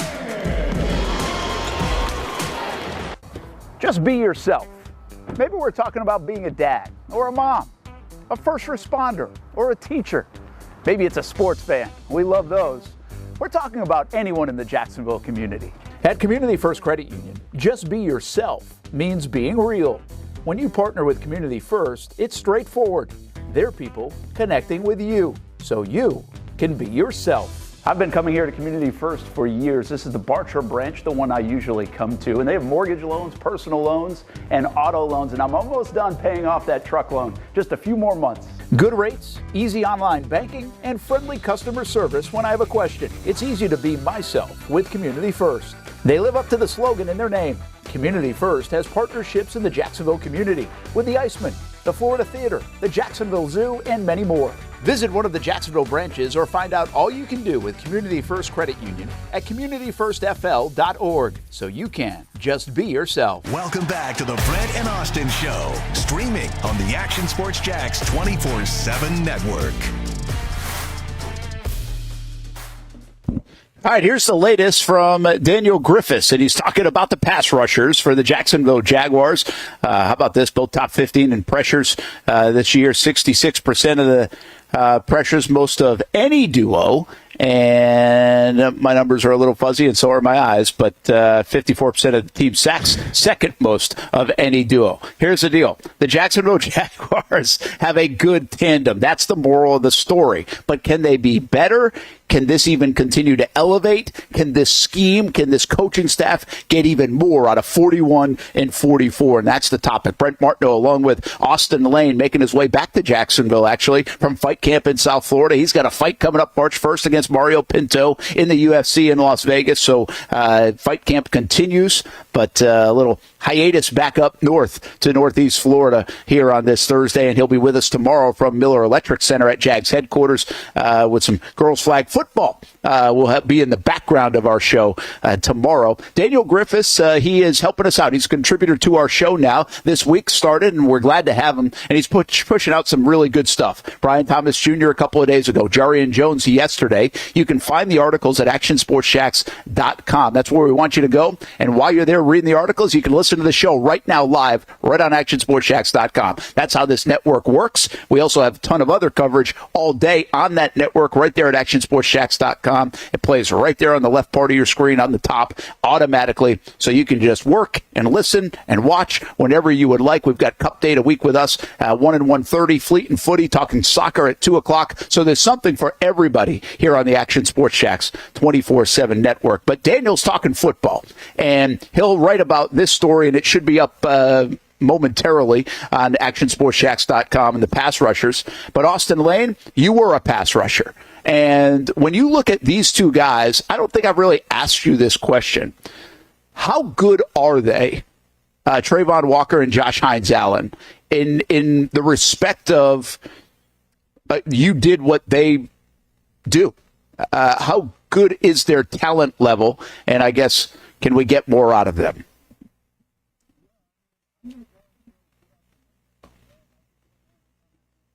He's going to need to hop back in, Brent. You got him, but we don't.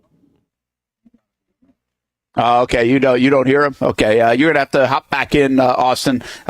You can probably hear me, but they can't hear you, just the way we do this. So just get out and come back in, and we'll find you. So that's okay. We'll get back with Austen in just a couple of moments. All right, Hamby, since you're going to figure that out. I won't bring you into this this puzzle. I'll talk about it.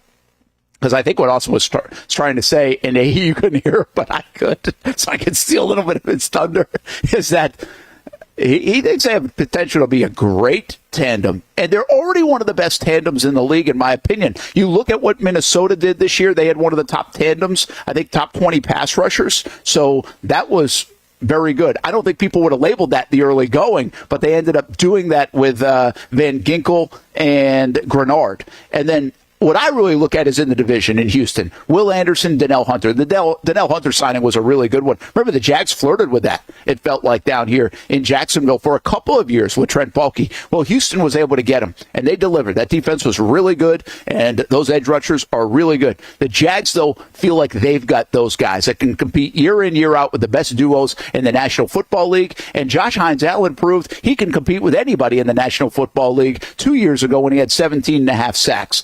Trayvon's still ascending, we hope, but now it's being consistent. It's double-digit sacks 2 years in a row. So, Austen, you started to say to me, but not to everybody else, these guys aren't just good. They've got the ability, maybe, to threaten that great word.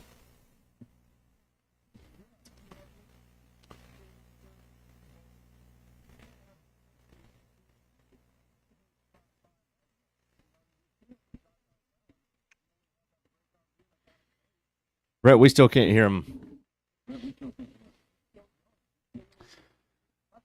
Okay, they can't hear. So we're gonna dump Austen, at least for now, until we figure it out. So, Hamby, I can't do it on that end.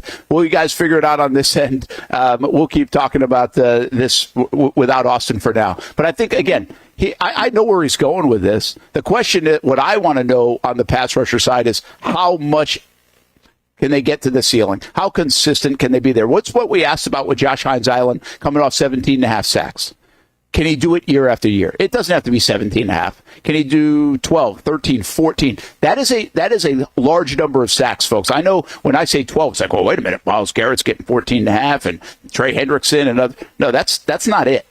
If you get 12-plus sacks, you are an elite category. You don't have to get 15.5, 16. It'd be nice, but you don't have to. There are not many guys in the National Football League. We broke this down before. The numbers are not strong. And how many people get 12-plus? If you have 8-plus sacks, you're in a pretty good group. There's not a huge number there. If you get to double digits, you're in a different kind of group. We have done this math before. So what Trayvon Walker has done to get to 10-plus sacks in the last 2 years is very good.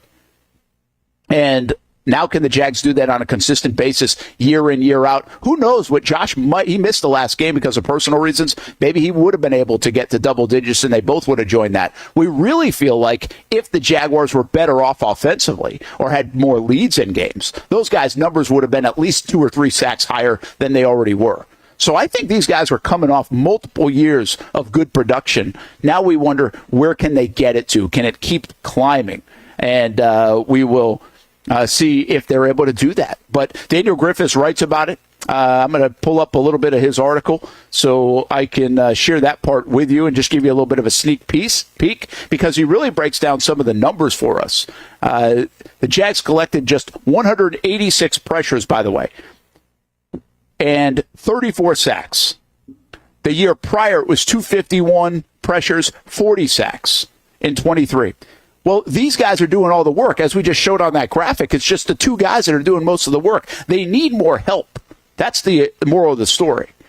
Jags were the only team with 2 defensive linemen inside the top 15 in pressures, as we already brought to you. And all these numbers out of Pro Football Focus and Next Gen Stats for Daniel, it's going to be in written form so you can digest them all. But if you really deep dive into this, I think what you come away with is Trayvon Walker and Josh Hines-Allen, they had a good year. They had a good year. Sack numbers probably need to be higher, but they did have a good year. They can get better, but it's not bad. And the Jags have, that's why Liam Cohen says we got 2 guys that can go. That's why Anthony Campanile can be excited about this defense, because you got 2 building blocks there. It's tough enough to get 1 in the National Football League. Now you're starting to see teams really dial it up and get 2. You play Eric Armstead in the right spot. Maybe you get production out of Mason Smith, Devon Hamilton. What could that bring these guys on the edge? They did this last year without a lot of help. They need more help. It's been a weak spot on the interior. This is not 2017 Jags. In 2017, the Jags were awesome in the middle. Marcel Darius, sometimes Calais Campbell, Malik Jackson. Those guys really helped Yannick Ngakoue and Calais Campbell on the outside get the kind of numbers that they had. The Jaguars need that kind of help as well. Hamby, give me an update, dude, because I don't know where we're at. He's good. And we'll bring Austen in. Oh, we are good with Austen now? Do you hear me, okay. Mike check? You guys. I can hear you the whole time. I don't know if everybody else can hear you, but go ahead. Give us your thoughts on these pass rushers. And after my 10 minutes on these guys, what else do you have to add? Oh, no, you're good. I mean, it's like I was trying to say, Brent, what you've already heard me say, so I'll repeat myself so the people at home can hear us. But, yeah, I mean, I think when we talk about these pass rushers, it's not good. It's great because they have shown signs of greatness, right? I mean, getting 17 and a half sacks in a season, that's great. That's elite. You know, having consistent over 10 sack seasons like Trayvon Walker's had, that's great. So it's wild when you break down, you know, what makes up a great defensive line and just the tangibles and everything. Because, like, I take a guy like Aaron Donald, right? Aaron Donald, obviously one of the best interior defensive linemen of all time. It didn't matter who you put next to him. That guy was probably guaranteed to get 10, 11, 12 sacks, right? Whether it was Clay Matthews, whether it was Dante Fowler Jr., like, he was that dominant. But it's funny how the edge works, because you'd think, okay, well, we have 2 legit, almost elite 2 edge rushers, so how can't that help out the interior? But that's not how it works, right? Like, it starts from the middle out. So, yeah, I think both these guys are fantastic. Now it's just, can you couple that? Can you pair that with some interior guys that can do their own part? Because then, Brent, if you have that, now you're talking, right? Like, I think it speaks volumes when you have 2 bookends that the interior should be able to shine as well. And unfortunately, the interior really hasn't shined. So then what is that saying? Is that saying, okay, they don't really have the talent to shine? Is it the scheme? What's going on? So I think that the big question forward now is, yes, we know Josh Hines-Allen. We know Trayvon Walker. They're great. But the biggest question is going to be, how great can they be when they have a legit interior defensive line to work with? Yeah, I think those are really good points. What I come back to here, Austen, as you're looking at this graphic, by the way, and you look at the Jaguars pass rush in general, this is not just Josh and Trayvon, but as I'm reading this, 5.2 sack percentage, 30th in the league for the pass rush. 28 pressure percentage, 30th in the league. 15 blitz percentage, 15% blitz percentage, 32nd in the league. So, like, these are easy categories for this new I think this new defensive staff is set up for such good success, Austen, because, like, there's only one way to go in some of these categories, right? I mean, they only had 9 turnovers on the year. Like, you are going to get more than 9 turnovers. I will bet my house that they will have more than 9 turnovers next year. It will just happen automatically. And by the way, that doesn't matter if I was coaching the team, probably they would end up with that. But seriously, these guys are walking, if you're a defensive part of this staff, you are walking into a situation where, wait a minute, they did this? We can do way better. I mean, get me to, like, 17th in the league in some of these categories, and the Jags are winning a lot more football games, right? Yeah, I mean, to be fair, the bar could not be any lower, right? Like, to echo what you said, there's only one way to go. So, yeah, if I'm the new defensive coordinator, if I'm a new defensive staff, I'm extremely excited because expectations are pretty low right now, right? And I think if we're talking about a team who's going to be obviously offensive-minded with Liam Cohen, but if you can have a defense that's, I mean, do I dare say in the top 15? Then what is this going to look like, right? Because we talk about last year, how many close games, how many, single-digit losses the Jaguars had last year. And that's due to a defense that, like we said, in a lot of categories was in the bottom of the league. What happens when you raise that bar and you make it a top 15 defense? Mix that with the Liam Cohen offense. Now what are we talking about, right? So, yeah, I think there's definitely excitement. There's definitely intrigue because, once again, there's really no place else to go but up. Yeah, and by the way, there are candidates to beef up that front, too, this year in the draft. And we've talked a lot about that, from Graham to, I think people in the chat are talking about Jalen Walker to Abdul Carter to, like, Grant. Like, there are guys that's like, wait a minute, we can get even better. But what I'm more interested in, and I'm fascinated with this group, is how hungry will Devon Hamilton be to have the best year of his career. This is a guy that obviously had a bad deal go on with the back, but he got paid right before it, and the Jags have not had a great return out of Devon Hamilton. How motivated will he be? What can they get out of him if they have him around? Eric Armstead feels like he will be motivated. This guy has a very good career going. I don't think he wants 2 years like he just had last year. So I think they've got a motivated group of players, chip on their shoulder kind of players, people that have something to prove going into the year. And then you've also got, hopefully, the consistency and potential greatness of the Josh Hines-Allen and Trayvon Walkers up front. This really sets up, once again, very well for this new regime to deliver in 2025. And it's part of the reason why, if you hear this show a lot, or if you have heard me for the last month and a half, I consistently say this team is going to be way better in the fall. Yeah. There are just Murphy's Law trends that say this team is going to be better. A little bit here on defense, a little bit here on offense, a little bit of luck here on turnovers, a little bit of luck here on one-score games, and boom, it's better. The question is it a sustainable kind of thing that the Jaguars are building? That we won't know for years to come, but I think 2025 is set up for the Jags to be pretty darn good and a quick turnaround in a lot of these categories. No, without Austen. a doubt, Brent. And a question I want to ask you, just kind of, hear you spitballing here and everything, kind of got me on this question. I do agree that there's going to be vast improvement this up and coming year. Call it wishful thinking, call it hope, whatever the case may be. I believe it, or else I wouldn't say it. In your opinion, though, offense or defense, who's going to exceed expectations more this up and coming season? Because I understand, like, the bar is extremely low right now for that defense. Yes. But also keep in mind, you have an offensive-minded coach, right? Maybe some new weapons for Trevor Lawrence. Maybe you get the best out of Trevor Lawrence. Who's going to exceed expectations more, O or D? I think I'm going to say defense, because I think there's going to be a built-in expectation level that the offense, a built-in expectation of hope that the offense is going to be so much better. So I think our starting point of expectations is going to be way higher on the offensive side. So I think if you can just match that really on the offensive side, I think we'd be happy. Eclipsing that might be tough. I think this is a defense second kind of team the way we look at it. I think we're going to look at it as an offensive team because of Cohen and Trevor. And so we just don't think about the defense as much. And we're like, just please be whatever. good. Make us think about you. Sure. And I think this defense will make us think about them. But they do have to add some pieces now. They got a secondary that they have to work on, and they've got to get guys better, and that interior's got to be better. But I guess to answer your question, I would lean based on where expectation level will be, and also based on where last year was, quite frankly. I think it's just natural to say the defense will exceed people's expectations or has a better chance to do that immediately. Because also there might be more different pieces on defense, Austen, than there could be on offense, I think. Yeah, that's true. I guess we look at it like that for sure. Yeah, I mean, I think it's a legitimate question. I mean, I almost lean towards the defense too, just because, of where it was ranked, where it was finished, where, you can't be much worse. So obviously expectations are low.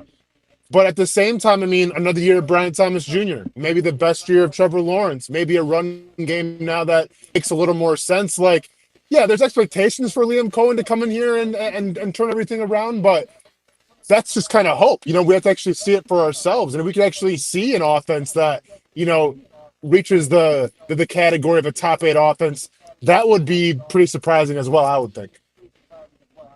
Yeah, no doubt. By the way, more from Daniel Griffiths, who's contributing to our show almost each and every day here on the Brent and Austen Show on the Action Sports Jacks 24/7 network. You can find more on this discussion and deeper dive into the numbers. His article on Trayvon Walker, Josh Hines-Allen, the Jags pass rush at actionsportsjacks.com. That if it's not up there already, it will be up there soon. I haven't checked in the last couple of minutes, but we will have that up there all along with Jarian Jones and Brian Thomas Jr. this week. So love the stuff that Daniel's doing for us. You can also follow him on Twitter as well. So make sure you look up, because he's doing a lot of other things on social media, not just the stuff that he's sharing with us. He's got some cool things and metrics, and that's how we kind of connected with Daniel Griffiths, and that's why he's helping us out, contributing here to the Brent and Austen Show and the Action Sports Jacks 24/7 network and actionsportsjacks.com. Let's flip from defense to offense before we hit a timeout here on the show. I want to hear from Grant Udinski, the new offensive coordinator of the Jacksonville Jaguars. It's the first time we've heard this, Austen, as well. So let's take a listen for a few minutes of what just went down in the last couple of hours with the new offensive coordinator of the Jacksonville Jaguars. Be the play caller, or did you feel, hey, it's a coordinator job, I can learn from a guy who's done it and done it well? No misgivings at all. This is a phenomenal opportunity to work with the guys here, the staff here, the organization here. So once I found out about this opportunity, I probably don't have enough words to describe how fired up I was to be able to work with Liam and the rest of the staff. So I know that element, that part of it, the play calling won't be a part of my role, but I'm looking forward to support and help the team win in any way I can. What was the strongest connection that you sort of had with Liam? Was it direct? Was it indirect? How? When you interview for these things, it's always somebody's either recommending him or there's a direct relationship. Yeah, I think there's an element of all of those things that come together. I think ultimately that's probably a little bit of a question for Liam more so than me, but I think he takes into account the indirect recommendations, but the direct relationship is ultimately probably most important in my opinion, and from my perspective at least, my relationship with him, because he's the guy who I'm going to be working with every day, and he's the guy who's going to have to deal with me every single day. So if that's not good, then that's not a recipe for a good product. Why did you want to work with Liam specifically? What about him or the offense that was really attractive? Well, that'll be a long list too. So probably the same reasons that he's hired here, not just his track record, but what he's done with quarterbacks, what he's done with offense, what he's done in the run game, the pass game. There is an added benefit of us seeing things similarly, philosophically or schematically, but in terms of the football stuff, there's a wide array of things that I can learn from him and hopefully that I can bring to him and add to this team and to our offense. But from the football side of it, we see things very similar in terms of how we want to do things and how we want to attack things philosophically. Talk about being fundamentally sound, talk about attacking on offense, situational masters, and then most importantly, being tough. So having that shared identity and that kind of shared vision, that alignment from the top all the way down throughout our staff is a big deal to me, and I know it's a big deal to us collectively. And then on top of that, like I said, he's got to deal with me every single day, whether he likes it or not now. So there has to be some level of the person, the human being, the guy that he is, that comes into play that makes me ultimately so excited to be here and work with him and everyone else here. What are your thoughts on Trevor, and how do you establish that relationship? Yeah, I'm beyond fired up to work with Trevor. Like I said about Liam, probably the same thing with Trevor. I don't have enough words to explain how excited I am for the opportunity to work with him. The relationship side of it is something that takes time. Not just me getting to know him, but him getting to know me. This is a collaborative process. There are no dictatorships or anything like that in this business or on our team. Just like we're collaborative as a staff, we're collaborative with our players. So ultimately, if the players come first, it's players over plays, like Liam's probably told you guys a number of times. And if that's true, then we have to be willing to go above and beyond and do whatever it takes to put them in the best position for success. And part of that is committing the time and effort and resources to forming those relationships. When you look at some of the other players that the Jaguars have on offense right now, what stands out? I think that's still something that we're looking at as we put all this stuff together and you get to know guys and get to learn guys. You don't want to come to any premature conclusions on guys based on the past because you're focused on the present and moving forward. But just like I talked about with Trevor, you're excited about the opportunity to work with the potential that you see in these guys, whether it is up front, out on the edges, receiver position, tight end position, the backs, Trevor, basically down the line across the roster. There's a lot of excitement and tools and pieces that you can create a vision for within our system in a multitude of ways, and using those guys to attack defenses in creative and innovative ways where, like I said, if we're trying to maximize our chance of players' success, building things around those guys and what they do well and taking advantage of that potential to get the most out of them. So our goal will to bring the best out of each guy and hopefully take that talent that you see and are so excited about and make each guy kind of have the best year of his career respectively, whatever that may look like. But it's that individual process first of bringing out the best in those guys and that talent, and that will hopefully create a good product as a whole collectively. Being with Sean last year at Minnesota, just what is it about him that makes him such a positive addition to the staff of you guys? Yeah, Sean brings a lot to the table in terms of, once again, football-wise, the same thing I talked about with the coaching staff, whether it's schematic, philosophically, football-wise, the alignment there from Liam all the way to myself and down throughout the staff, but also the type of guy he is, the energy he brings, the relationships he forms with players, the relationships he forms with staff players. You're going to get a genuine, hardworking, caring guy that's going to go above and beyond, just like hopefully the rest of us will, to bring out the best in the players and each of us as staff members. The great thing about our relationship and kind of having that foundation there is he can be honest with me, I can be honest with him. I'm not going to be perfect, and I'm not going to pretend to be perfect. So you need to have those relationships and open and honest communication so that way people can tell you when I screw something up or misspeak. And thankfully, I can lean heavily on Sean to do that for me. And then just those 3 years in Minnesota with Kevin, just how much did he influence you, and really what did you really learn about coaching the game from him? Yeah, well, how much time do we have? But he influenced me in probably more ways than I even recognize, to be honest with you. In terms of the game, seeing the pass game, seeing how you build an offense, seeing how you teach an offense and build that progression, and then most importantly, probably the quarterback position, how you develop that starting from the ground up, laying the foundation and scaffolding things in a true progression that allows those guys to learn and grow in an environment that maximizes their chance of success.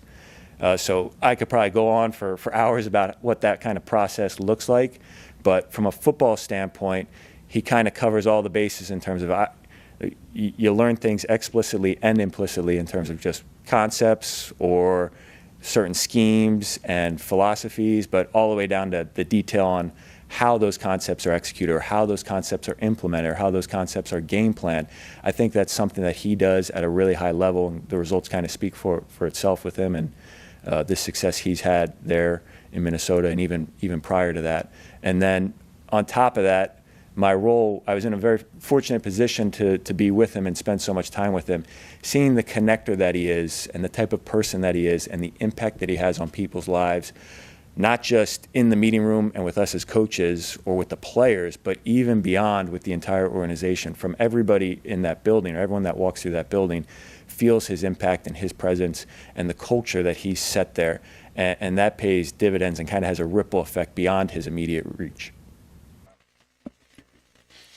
Well, that's great. Udinski, the offensive coordinator of the Jacksonville Jaguars, that dude's just 29 years old, which is kind of impressive because he doesn't come off like a 29-year-old guy. Like, that's pretty fascinating in just looking at that. He's obviously very articulate, and the communication part of this. The last thing that he just said, he was talking about Kevin O'Connell, and he said, how much time do we have? He even acknowledges, like, this guy influenced me in ways that I don't even know probably yet, that I'll learn more about and be like, oh, I'll give that back to O'Connell. We've had many people in probably your walk of life, my walk of life, have done that. You don't even realize it's happening at the real time, and then you're like, oh, man, that was really a big influence. And but I thought was interesting in the O'Connell part, which makes O'Connell very much like Liam Cohen, which probably makes him very much like Sean McVay, since they're coming from that tree, is that he basically said about O'Connell, he's got a gift to be able to feel people out, communicate with those people, those relationships. This just intuitive sense. And it goes back to when we had Joe Traynor on, who was the Rhode Island coach, and we had him on when Liam Cohen was getting hired, and he said a phrase that I haven't heard many times in my career when talking about somebody. He called it emotional IQ. And the idea there was, yeah, sure, he knows what he's all about, but he actually has a very good sense in a room almost immediately what you're all about. And that's a really big thing in 53-man locker room or in a coaching staff. And it sounds like O'Connell comes from that same kind of breadth, and he's had a lot of success. And to be able to do that and relate to people and figure people out, almost the psychology of that is really I think a gift to be able to have, but I just don't think we talk about it very much. But let's see if Liam Cohen has a similar success rate as Kevin O'Connell. So I found that interesting. Austen, we'll bring you in here for a minute, and then we'll talk more about Udinski as well. And also got to get to Aaron Rodgers today before we end the show. But I guess my overall thought on he's not giving us too much of the puzzle. I guess we lost Austen, so I'll just tell you, he's not going to give you too much of the puzzle here of what this looks like. But Udinski talking about, hey, can we get guys to have career years and fit them in to do what they do well, and then we want to accentuate their play? Can we elevate their play? He also said, look, you can sit back here and look at all these guys on a depth chart right now and say, man, we can do a lot with that. That guy fits into what we're trying to do. There's a lot here to like, is what they're saying in Jacksonville. Doesn't mean that it'll all look the same, but there's a lot here to like. And we kind of feel the same way. We just don't know how much they're going to feel that way about what the Jags pieces look like right now as it sits. Tough decisions still to come over the next few weeks in that department. And then the last thing I really give Udinski credit for, I gave Campanile credit for. These guys are really talking the same language now. They keep hitting on words like alignment, like relationship, like communication. And one of the big things why this staff is put together the way it is, especially on offense, and we've been told this, and I think now they're saying it, is that they want to be able to hit the ground running. They all talk the same language. They can communicate that language to the players, specifically Trevor Lawrence, and get the most out of him and the rest of this offense. So the communication language part of this was really a big deal for Liam Cohen to go get guys that fall off the same tree, that understand what they want to execute, how they want it to look. And I think that's a good start for the Jags. Could mean a fast start for the Jags, given the pieces in place, the experience they have, and then also all these guys being able to relay the same message. And when you hear Udinski talk, you're hearing him say a lot of things much like Liam Cohen. So that's a very good sign, because now players are going to get that. And listen, all coaching staffs try to do it. I just feel like they're hitting the buzzwords when they're talking to us about it. They'll go into greater length when they're talking to players about it. But if we're already feeling that, I don't know if we always felt that way in the last however many years in Jacksonville. This isn't a Doug Peterson problem necessarily. I just don't know if we've felt that way, that they're hitting the buzzwords and that everybody's talking the same language. In reality, they probably were. I bet Press Taylor was talking a similar language than Doug Peterson. Same with Jim Bob Cooter when he was here, Mike McCoy, everything else. But the foundation of these guys that are put together right now on offense all come from a familiar spot. You don't have to adapt anybody in. And he was talking about the offensive line coach in there as well, so they have a relationship. This is pretty easy to bring together from the coaching staff. Will it be easy for the players to adapt to it is really going to be the biggest question over the next 6 months as they get ready for the 2025 season. Let's take a time out here on the show. We've got to hit one Brent and Austen show on the Action Sports Jax 24/7 network, and we'll try to check back in with Austin Lane. We'll also talk a little Aaron Rodgers, and Monday we'll be live at Beaux-Arts down in St. Augustine for the show, so make sure you join us. I think Olivia Tasley is going to join us down there as well, and you can easily watch it at actionsportsjax.com, or you can come on down and say hello here on this, I think, President's Day weekend, right? On Monday, down there in St. Augustine. Stop on by between 10 a.m. and 1 p.m. When it's time to get a new car for anyone in your family, just remember, nobody but Nimnick, the #1 Buick GMC dealer in Jacksonville. Get the latest price breaks on 2023 and 2024 models, or the newest 2025 vehicles in the showroom on Phillips Highway, or shop online at nimnickbuickgmc.com 24 hours a day. GMC Sierras, Yukons, and the redesigned Acadias, or get the all-new redesigned line with Buicks. It's nobody but Nimnick, and part of the reason why is this is a first-class buying experience here at Nimnick Buick GMC. You're not just a customer, you're a friend. This is about getting a vehicle that best fits you and getting you on the road, and also helping you and your family down the road. Nimnick has a treating you right guarantee, courtesy, respect, fairness. And most Buicks, GMCs, and Jacksonville's only Car Bravo dealer, nobody but Nimnick. Who has put in the most years and stands behind a better experience? Nobody but Nimnick. GMC. We are professional grade.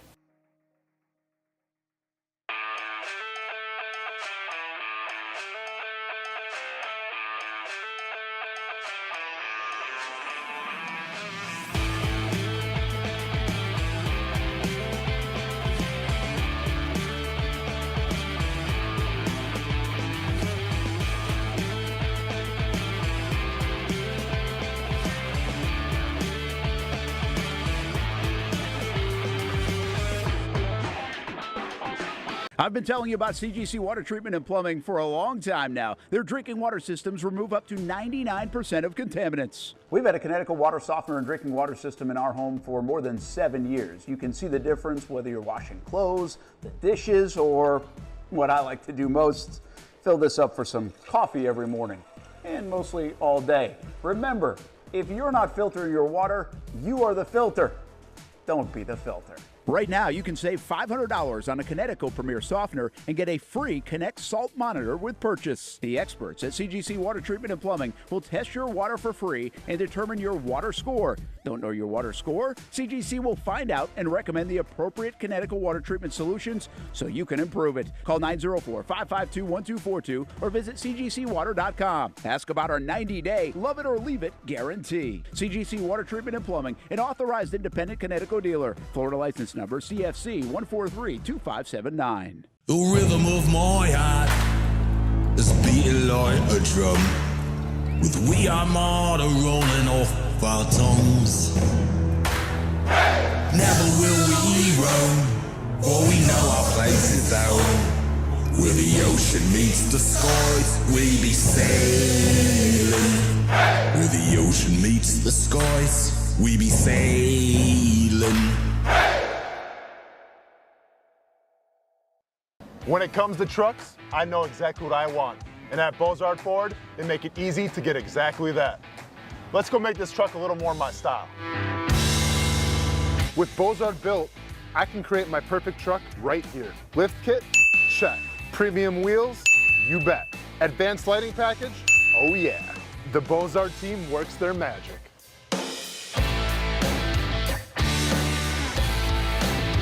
From bumper to tailgate, I'm making this truck mine. It's everything that I wanted and more. From the field to the gym to weekend adventures. This truck's built for my journey. Beaux-Arts Built. Customized for your lifestyle, built to exceed your expectations. Check out the inventory and available options at beauxartsbuilt.com. Unleash your dream ride. Customized, covered, and Beaux-Arts approved.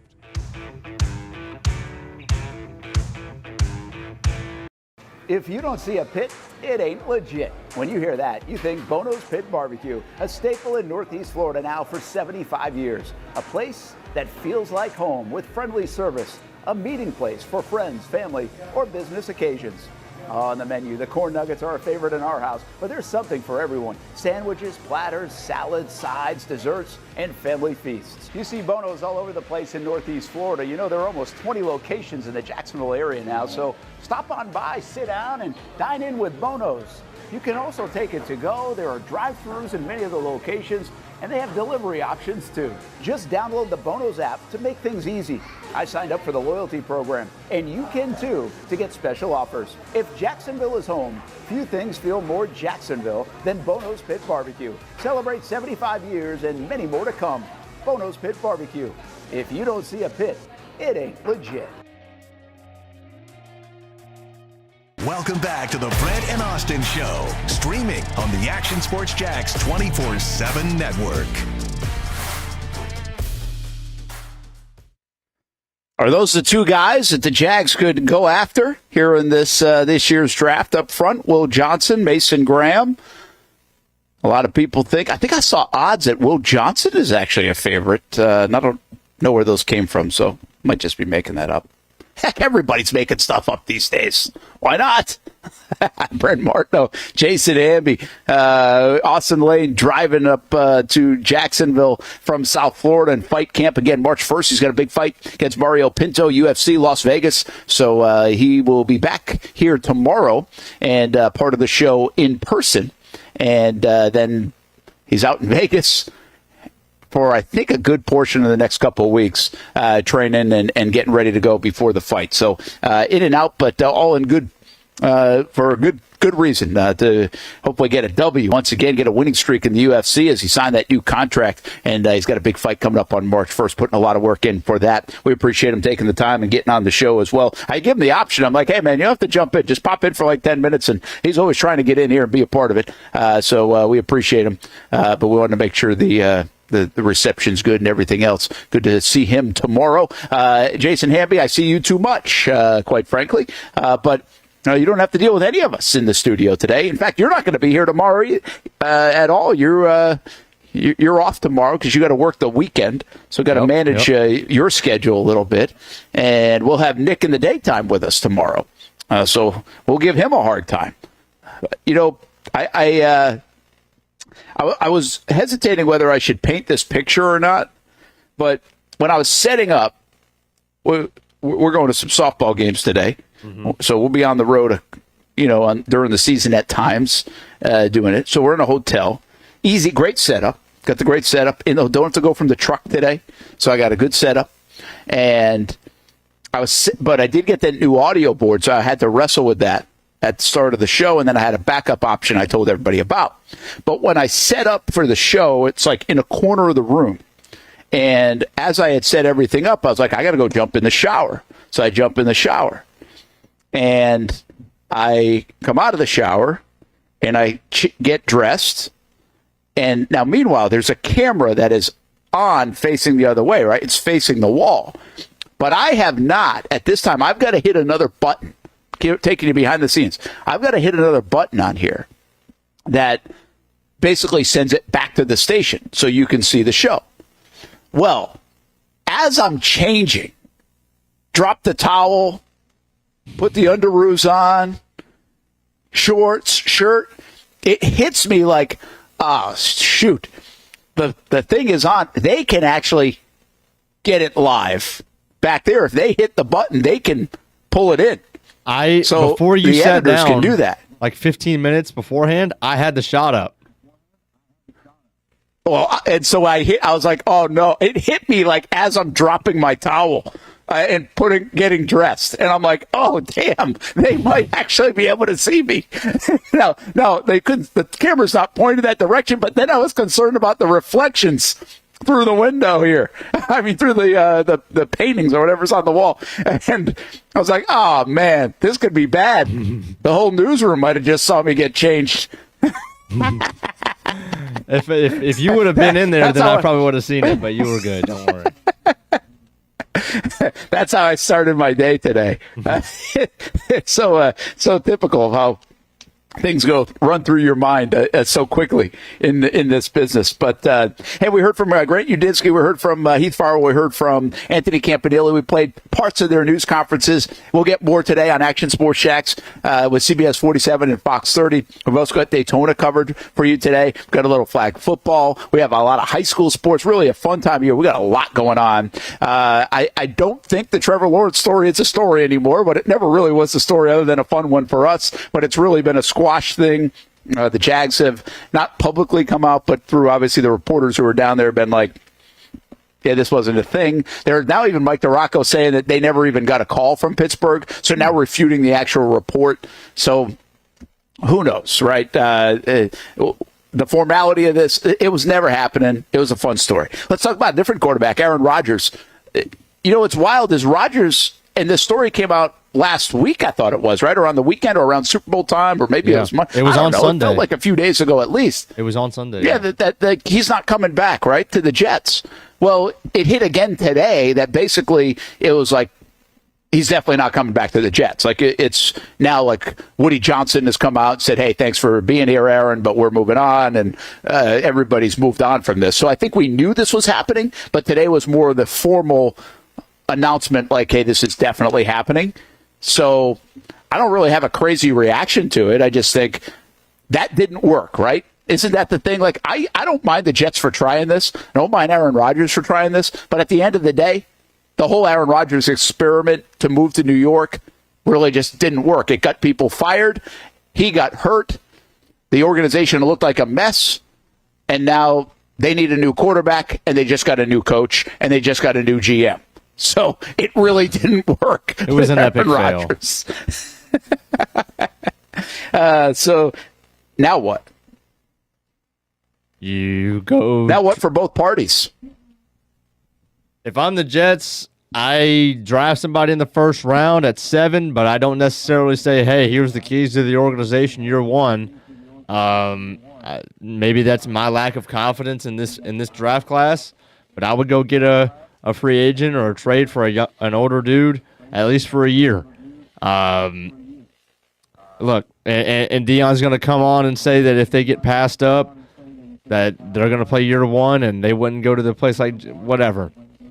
I'm not handing Shedeur Sanders the keys to play week 1 in his rookie year, and I'm not doing that for Cam Ward either. So whether that means that the Jets go get even somebody like Russell Wilson just for one more year, somebody that they can plug and play, and draft somebody 7th overall to be the future of your at the quarterback position, that's where I'd go. But there's not a whole lot of good options. There really aren't. Because I'll tell you this one, even if it is a guy like Russell Wilson, Sam Darnold, fill in the blank, are we sure they're that much better than Aaron Rodgers, given that he would have had another year to kind of get back healthy after an Achilles tear at 40 years old or whatever? Like, at the end of the day, he didn't play well, so it's good for your organization to move on. But is the quarterback play specifically in 2025 going to be much better than what you got from Aaron Rodgers in 2024? I don't think so. So the Jets, I think, are in a tough spot. I don't know if you can fix the quarterback spot right away, to your point. Yeah, I mean, you can bring in Band-Aids. You can try to take a run. But do you believe that pick at number 7 is really like a quarterback that's going to be the guy? Or are you just taking quarterback to take quarterback because that's what teams do? I mean, Jags were in that position. 2013, they were picking the top 2. They couldn't take a quarterback. There was nobody there. In 2014, they were picking 3rd. 2 quarterbacks went off the board. I think that was the Winston Mariota year, if I'm not mistaken. No. I might have this all wrong.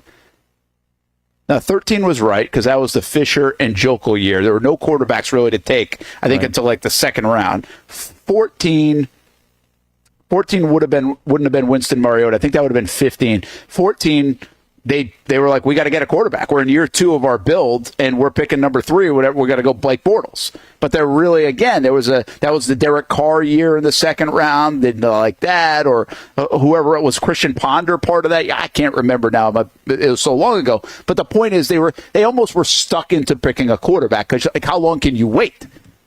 So Aaron Glenn, this new regime, what are the Jets going to do? Are they going to say, can we go get the stopgap guy in a Russell Wilson or somebody like that?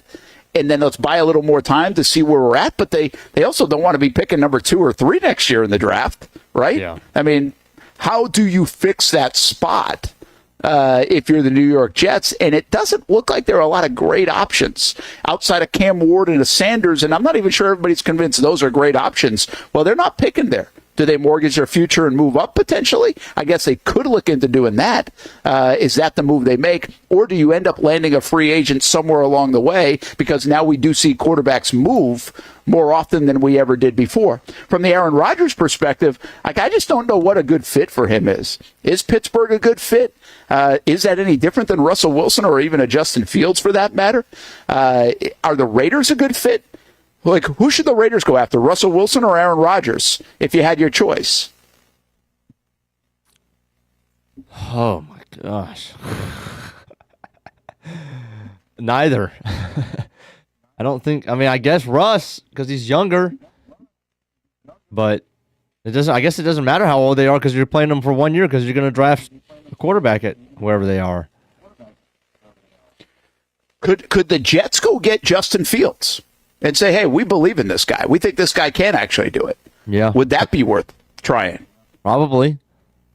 Because, look, you got to – if you don't believe in this draft class, then – and you like – of course, people are already saying Arch Manning next year's draft. But if that's not your guy, if Cam Ward or Shador's not your guy, then, yeah, you go get Fields for a year. You see what he can do. And then if it doesn't work out, you – go take a quarterback first overall next year or whatever. Yeah, I just think the bottom line here is, listen. I just don't think they can do that, Brent. I think they have to try to win immediately. Yeah, we'll see. We'll see what they do. I don't know. What's the likelihood of retirement for Rodgers, do you think? Because I actually think it could be pretty high. I think it should be pretty high. I just think he's, in his mind, who knows what's going on in his mind, but I think he still wants to go play one more year. Yeah, I think I get why these are hard decisions for these guys. I wouldn't want to end on the last 2 years either if I'm Aaron Rodgers. But I don't know if that coming back and making it even worse is a great option. So we'll see what he chooses to do. Hey, you know what you should choose to do? If you're in the market for painting your house, it's a great time to do it because the weather's good. It's not as rainy. It's good for the overall quality of the paint job, especially with that one painter, First Coast. Thatonepainter.com/first-coast is the way to go. And if you are looking to paint your house or do any painting at all, interior, exterior, it's a great time of year to do it. And they're the best house guest ever. Just go to thatonepainter.com/first-coast. That First Coast is the place to go. We'll continue on throughout the day on Action Sports Jax 24/7 Network. 1 o'clock cup date around the corner. More from Daytona throughout the day as well. And then back at it tomorrow, 10 a.m. until 1 p.m. to finish up the week on the Brent and Austen Show. Have a good Thursday, everybody. It's one of the hot spots in the area. Welcome you to String Sports Brewery out at the beach. Big crowd on hand tonight. The fans are here. And now, the newest hot spot at the beach is open. String Sports Brewery in Jax Beach has opened its doors with rave reviews. We're going to be fans forever. Cozy up to the bar. Grab a seat in the sports-themed restaurant. Or grab a seat outside and feel that breeze coming off the beach as the weather warms. Just like the original location in Springfield, try the popular beer menu and come for lunch or dinner too, because the food is fantastic. He's got some exciting news heading into 2025 as well.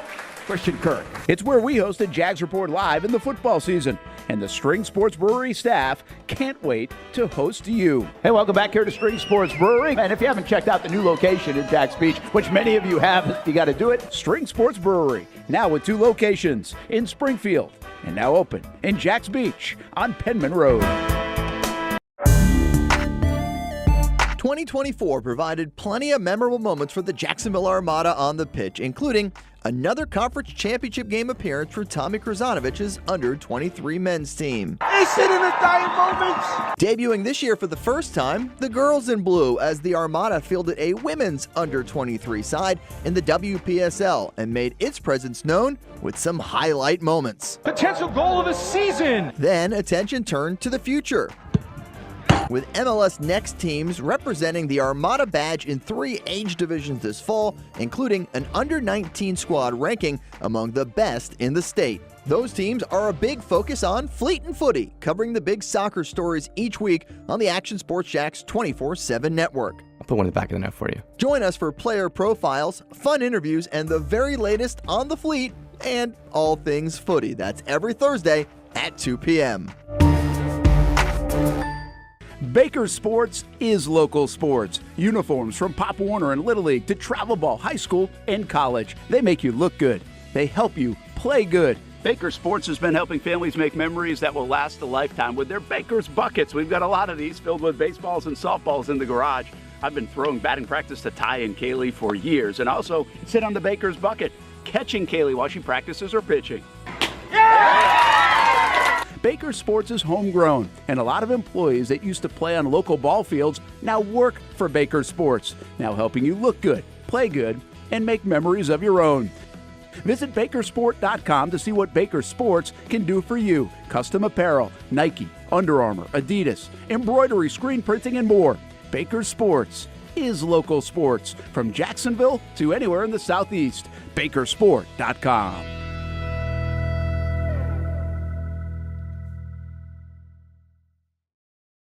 The Tom Bush family of dealerships, they've been serving customers in the Jacksonville area for 55 years. They've been your go-to spot to get and stay on the road since 1970, and that's still the case here in 2025 and beyond, even if the cars have changed just a little bit. Check out the sleek line of vehicles of the future. That's right, electric vehicles. Tom Bush offers a full lineup of reliable electric cars with state-of-the-art service facilities. Like the new VinFast, Tom Bush is among the first dealers in the entire country to offer the VinFast, and let me tell you, this thing is sweet.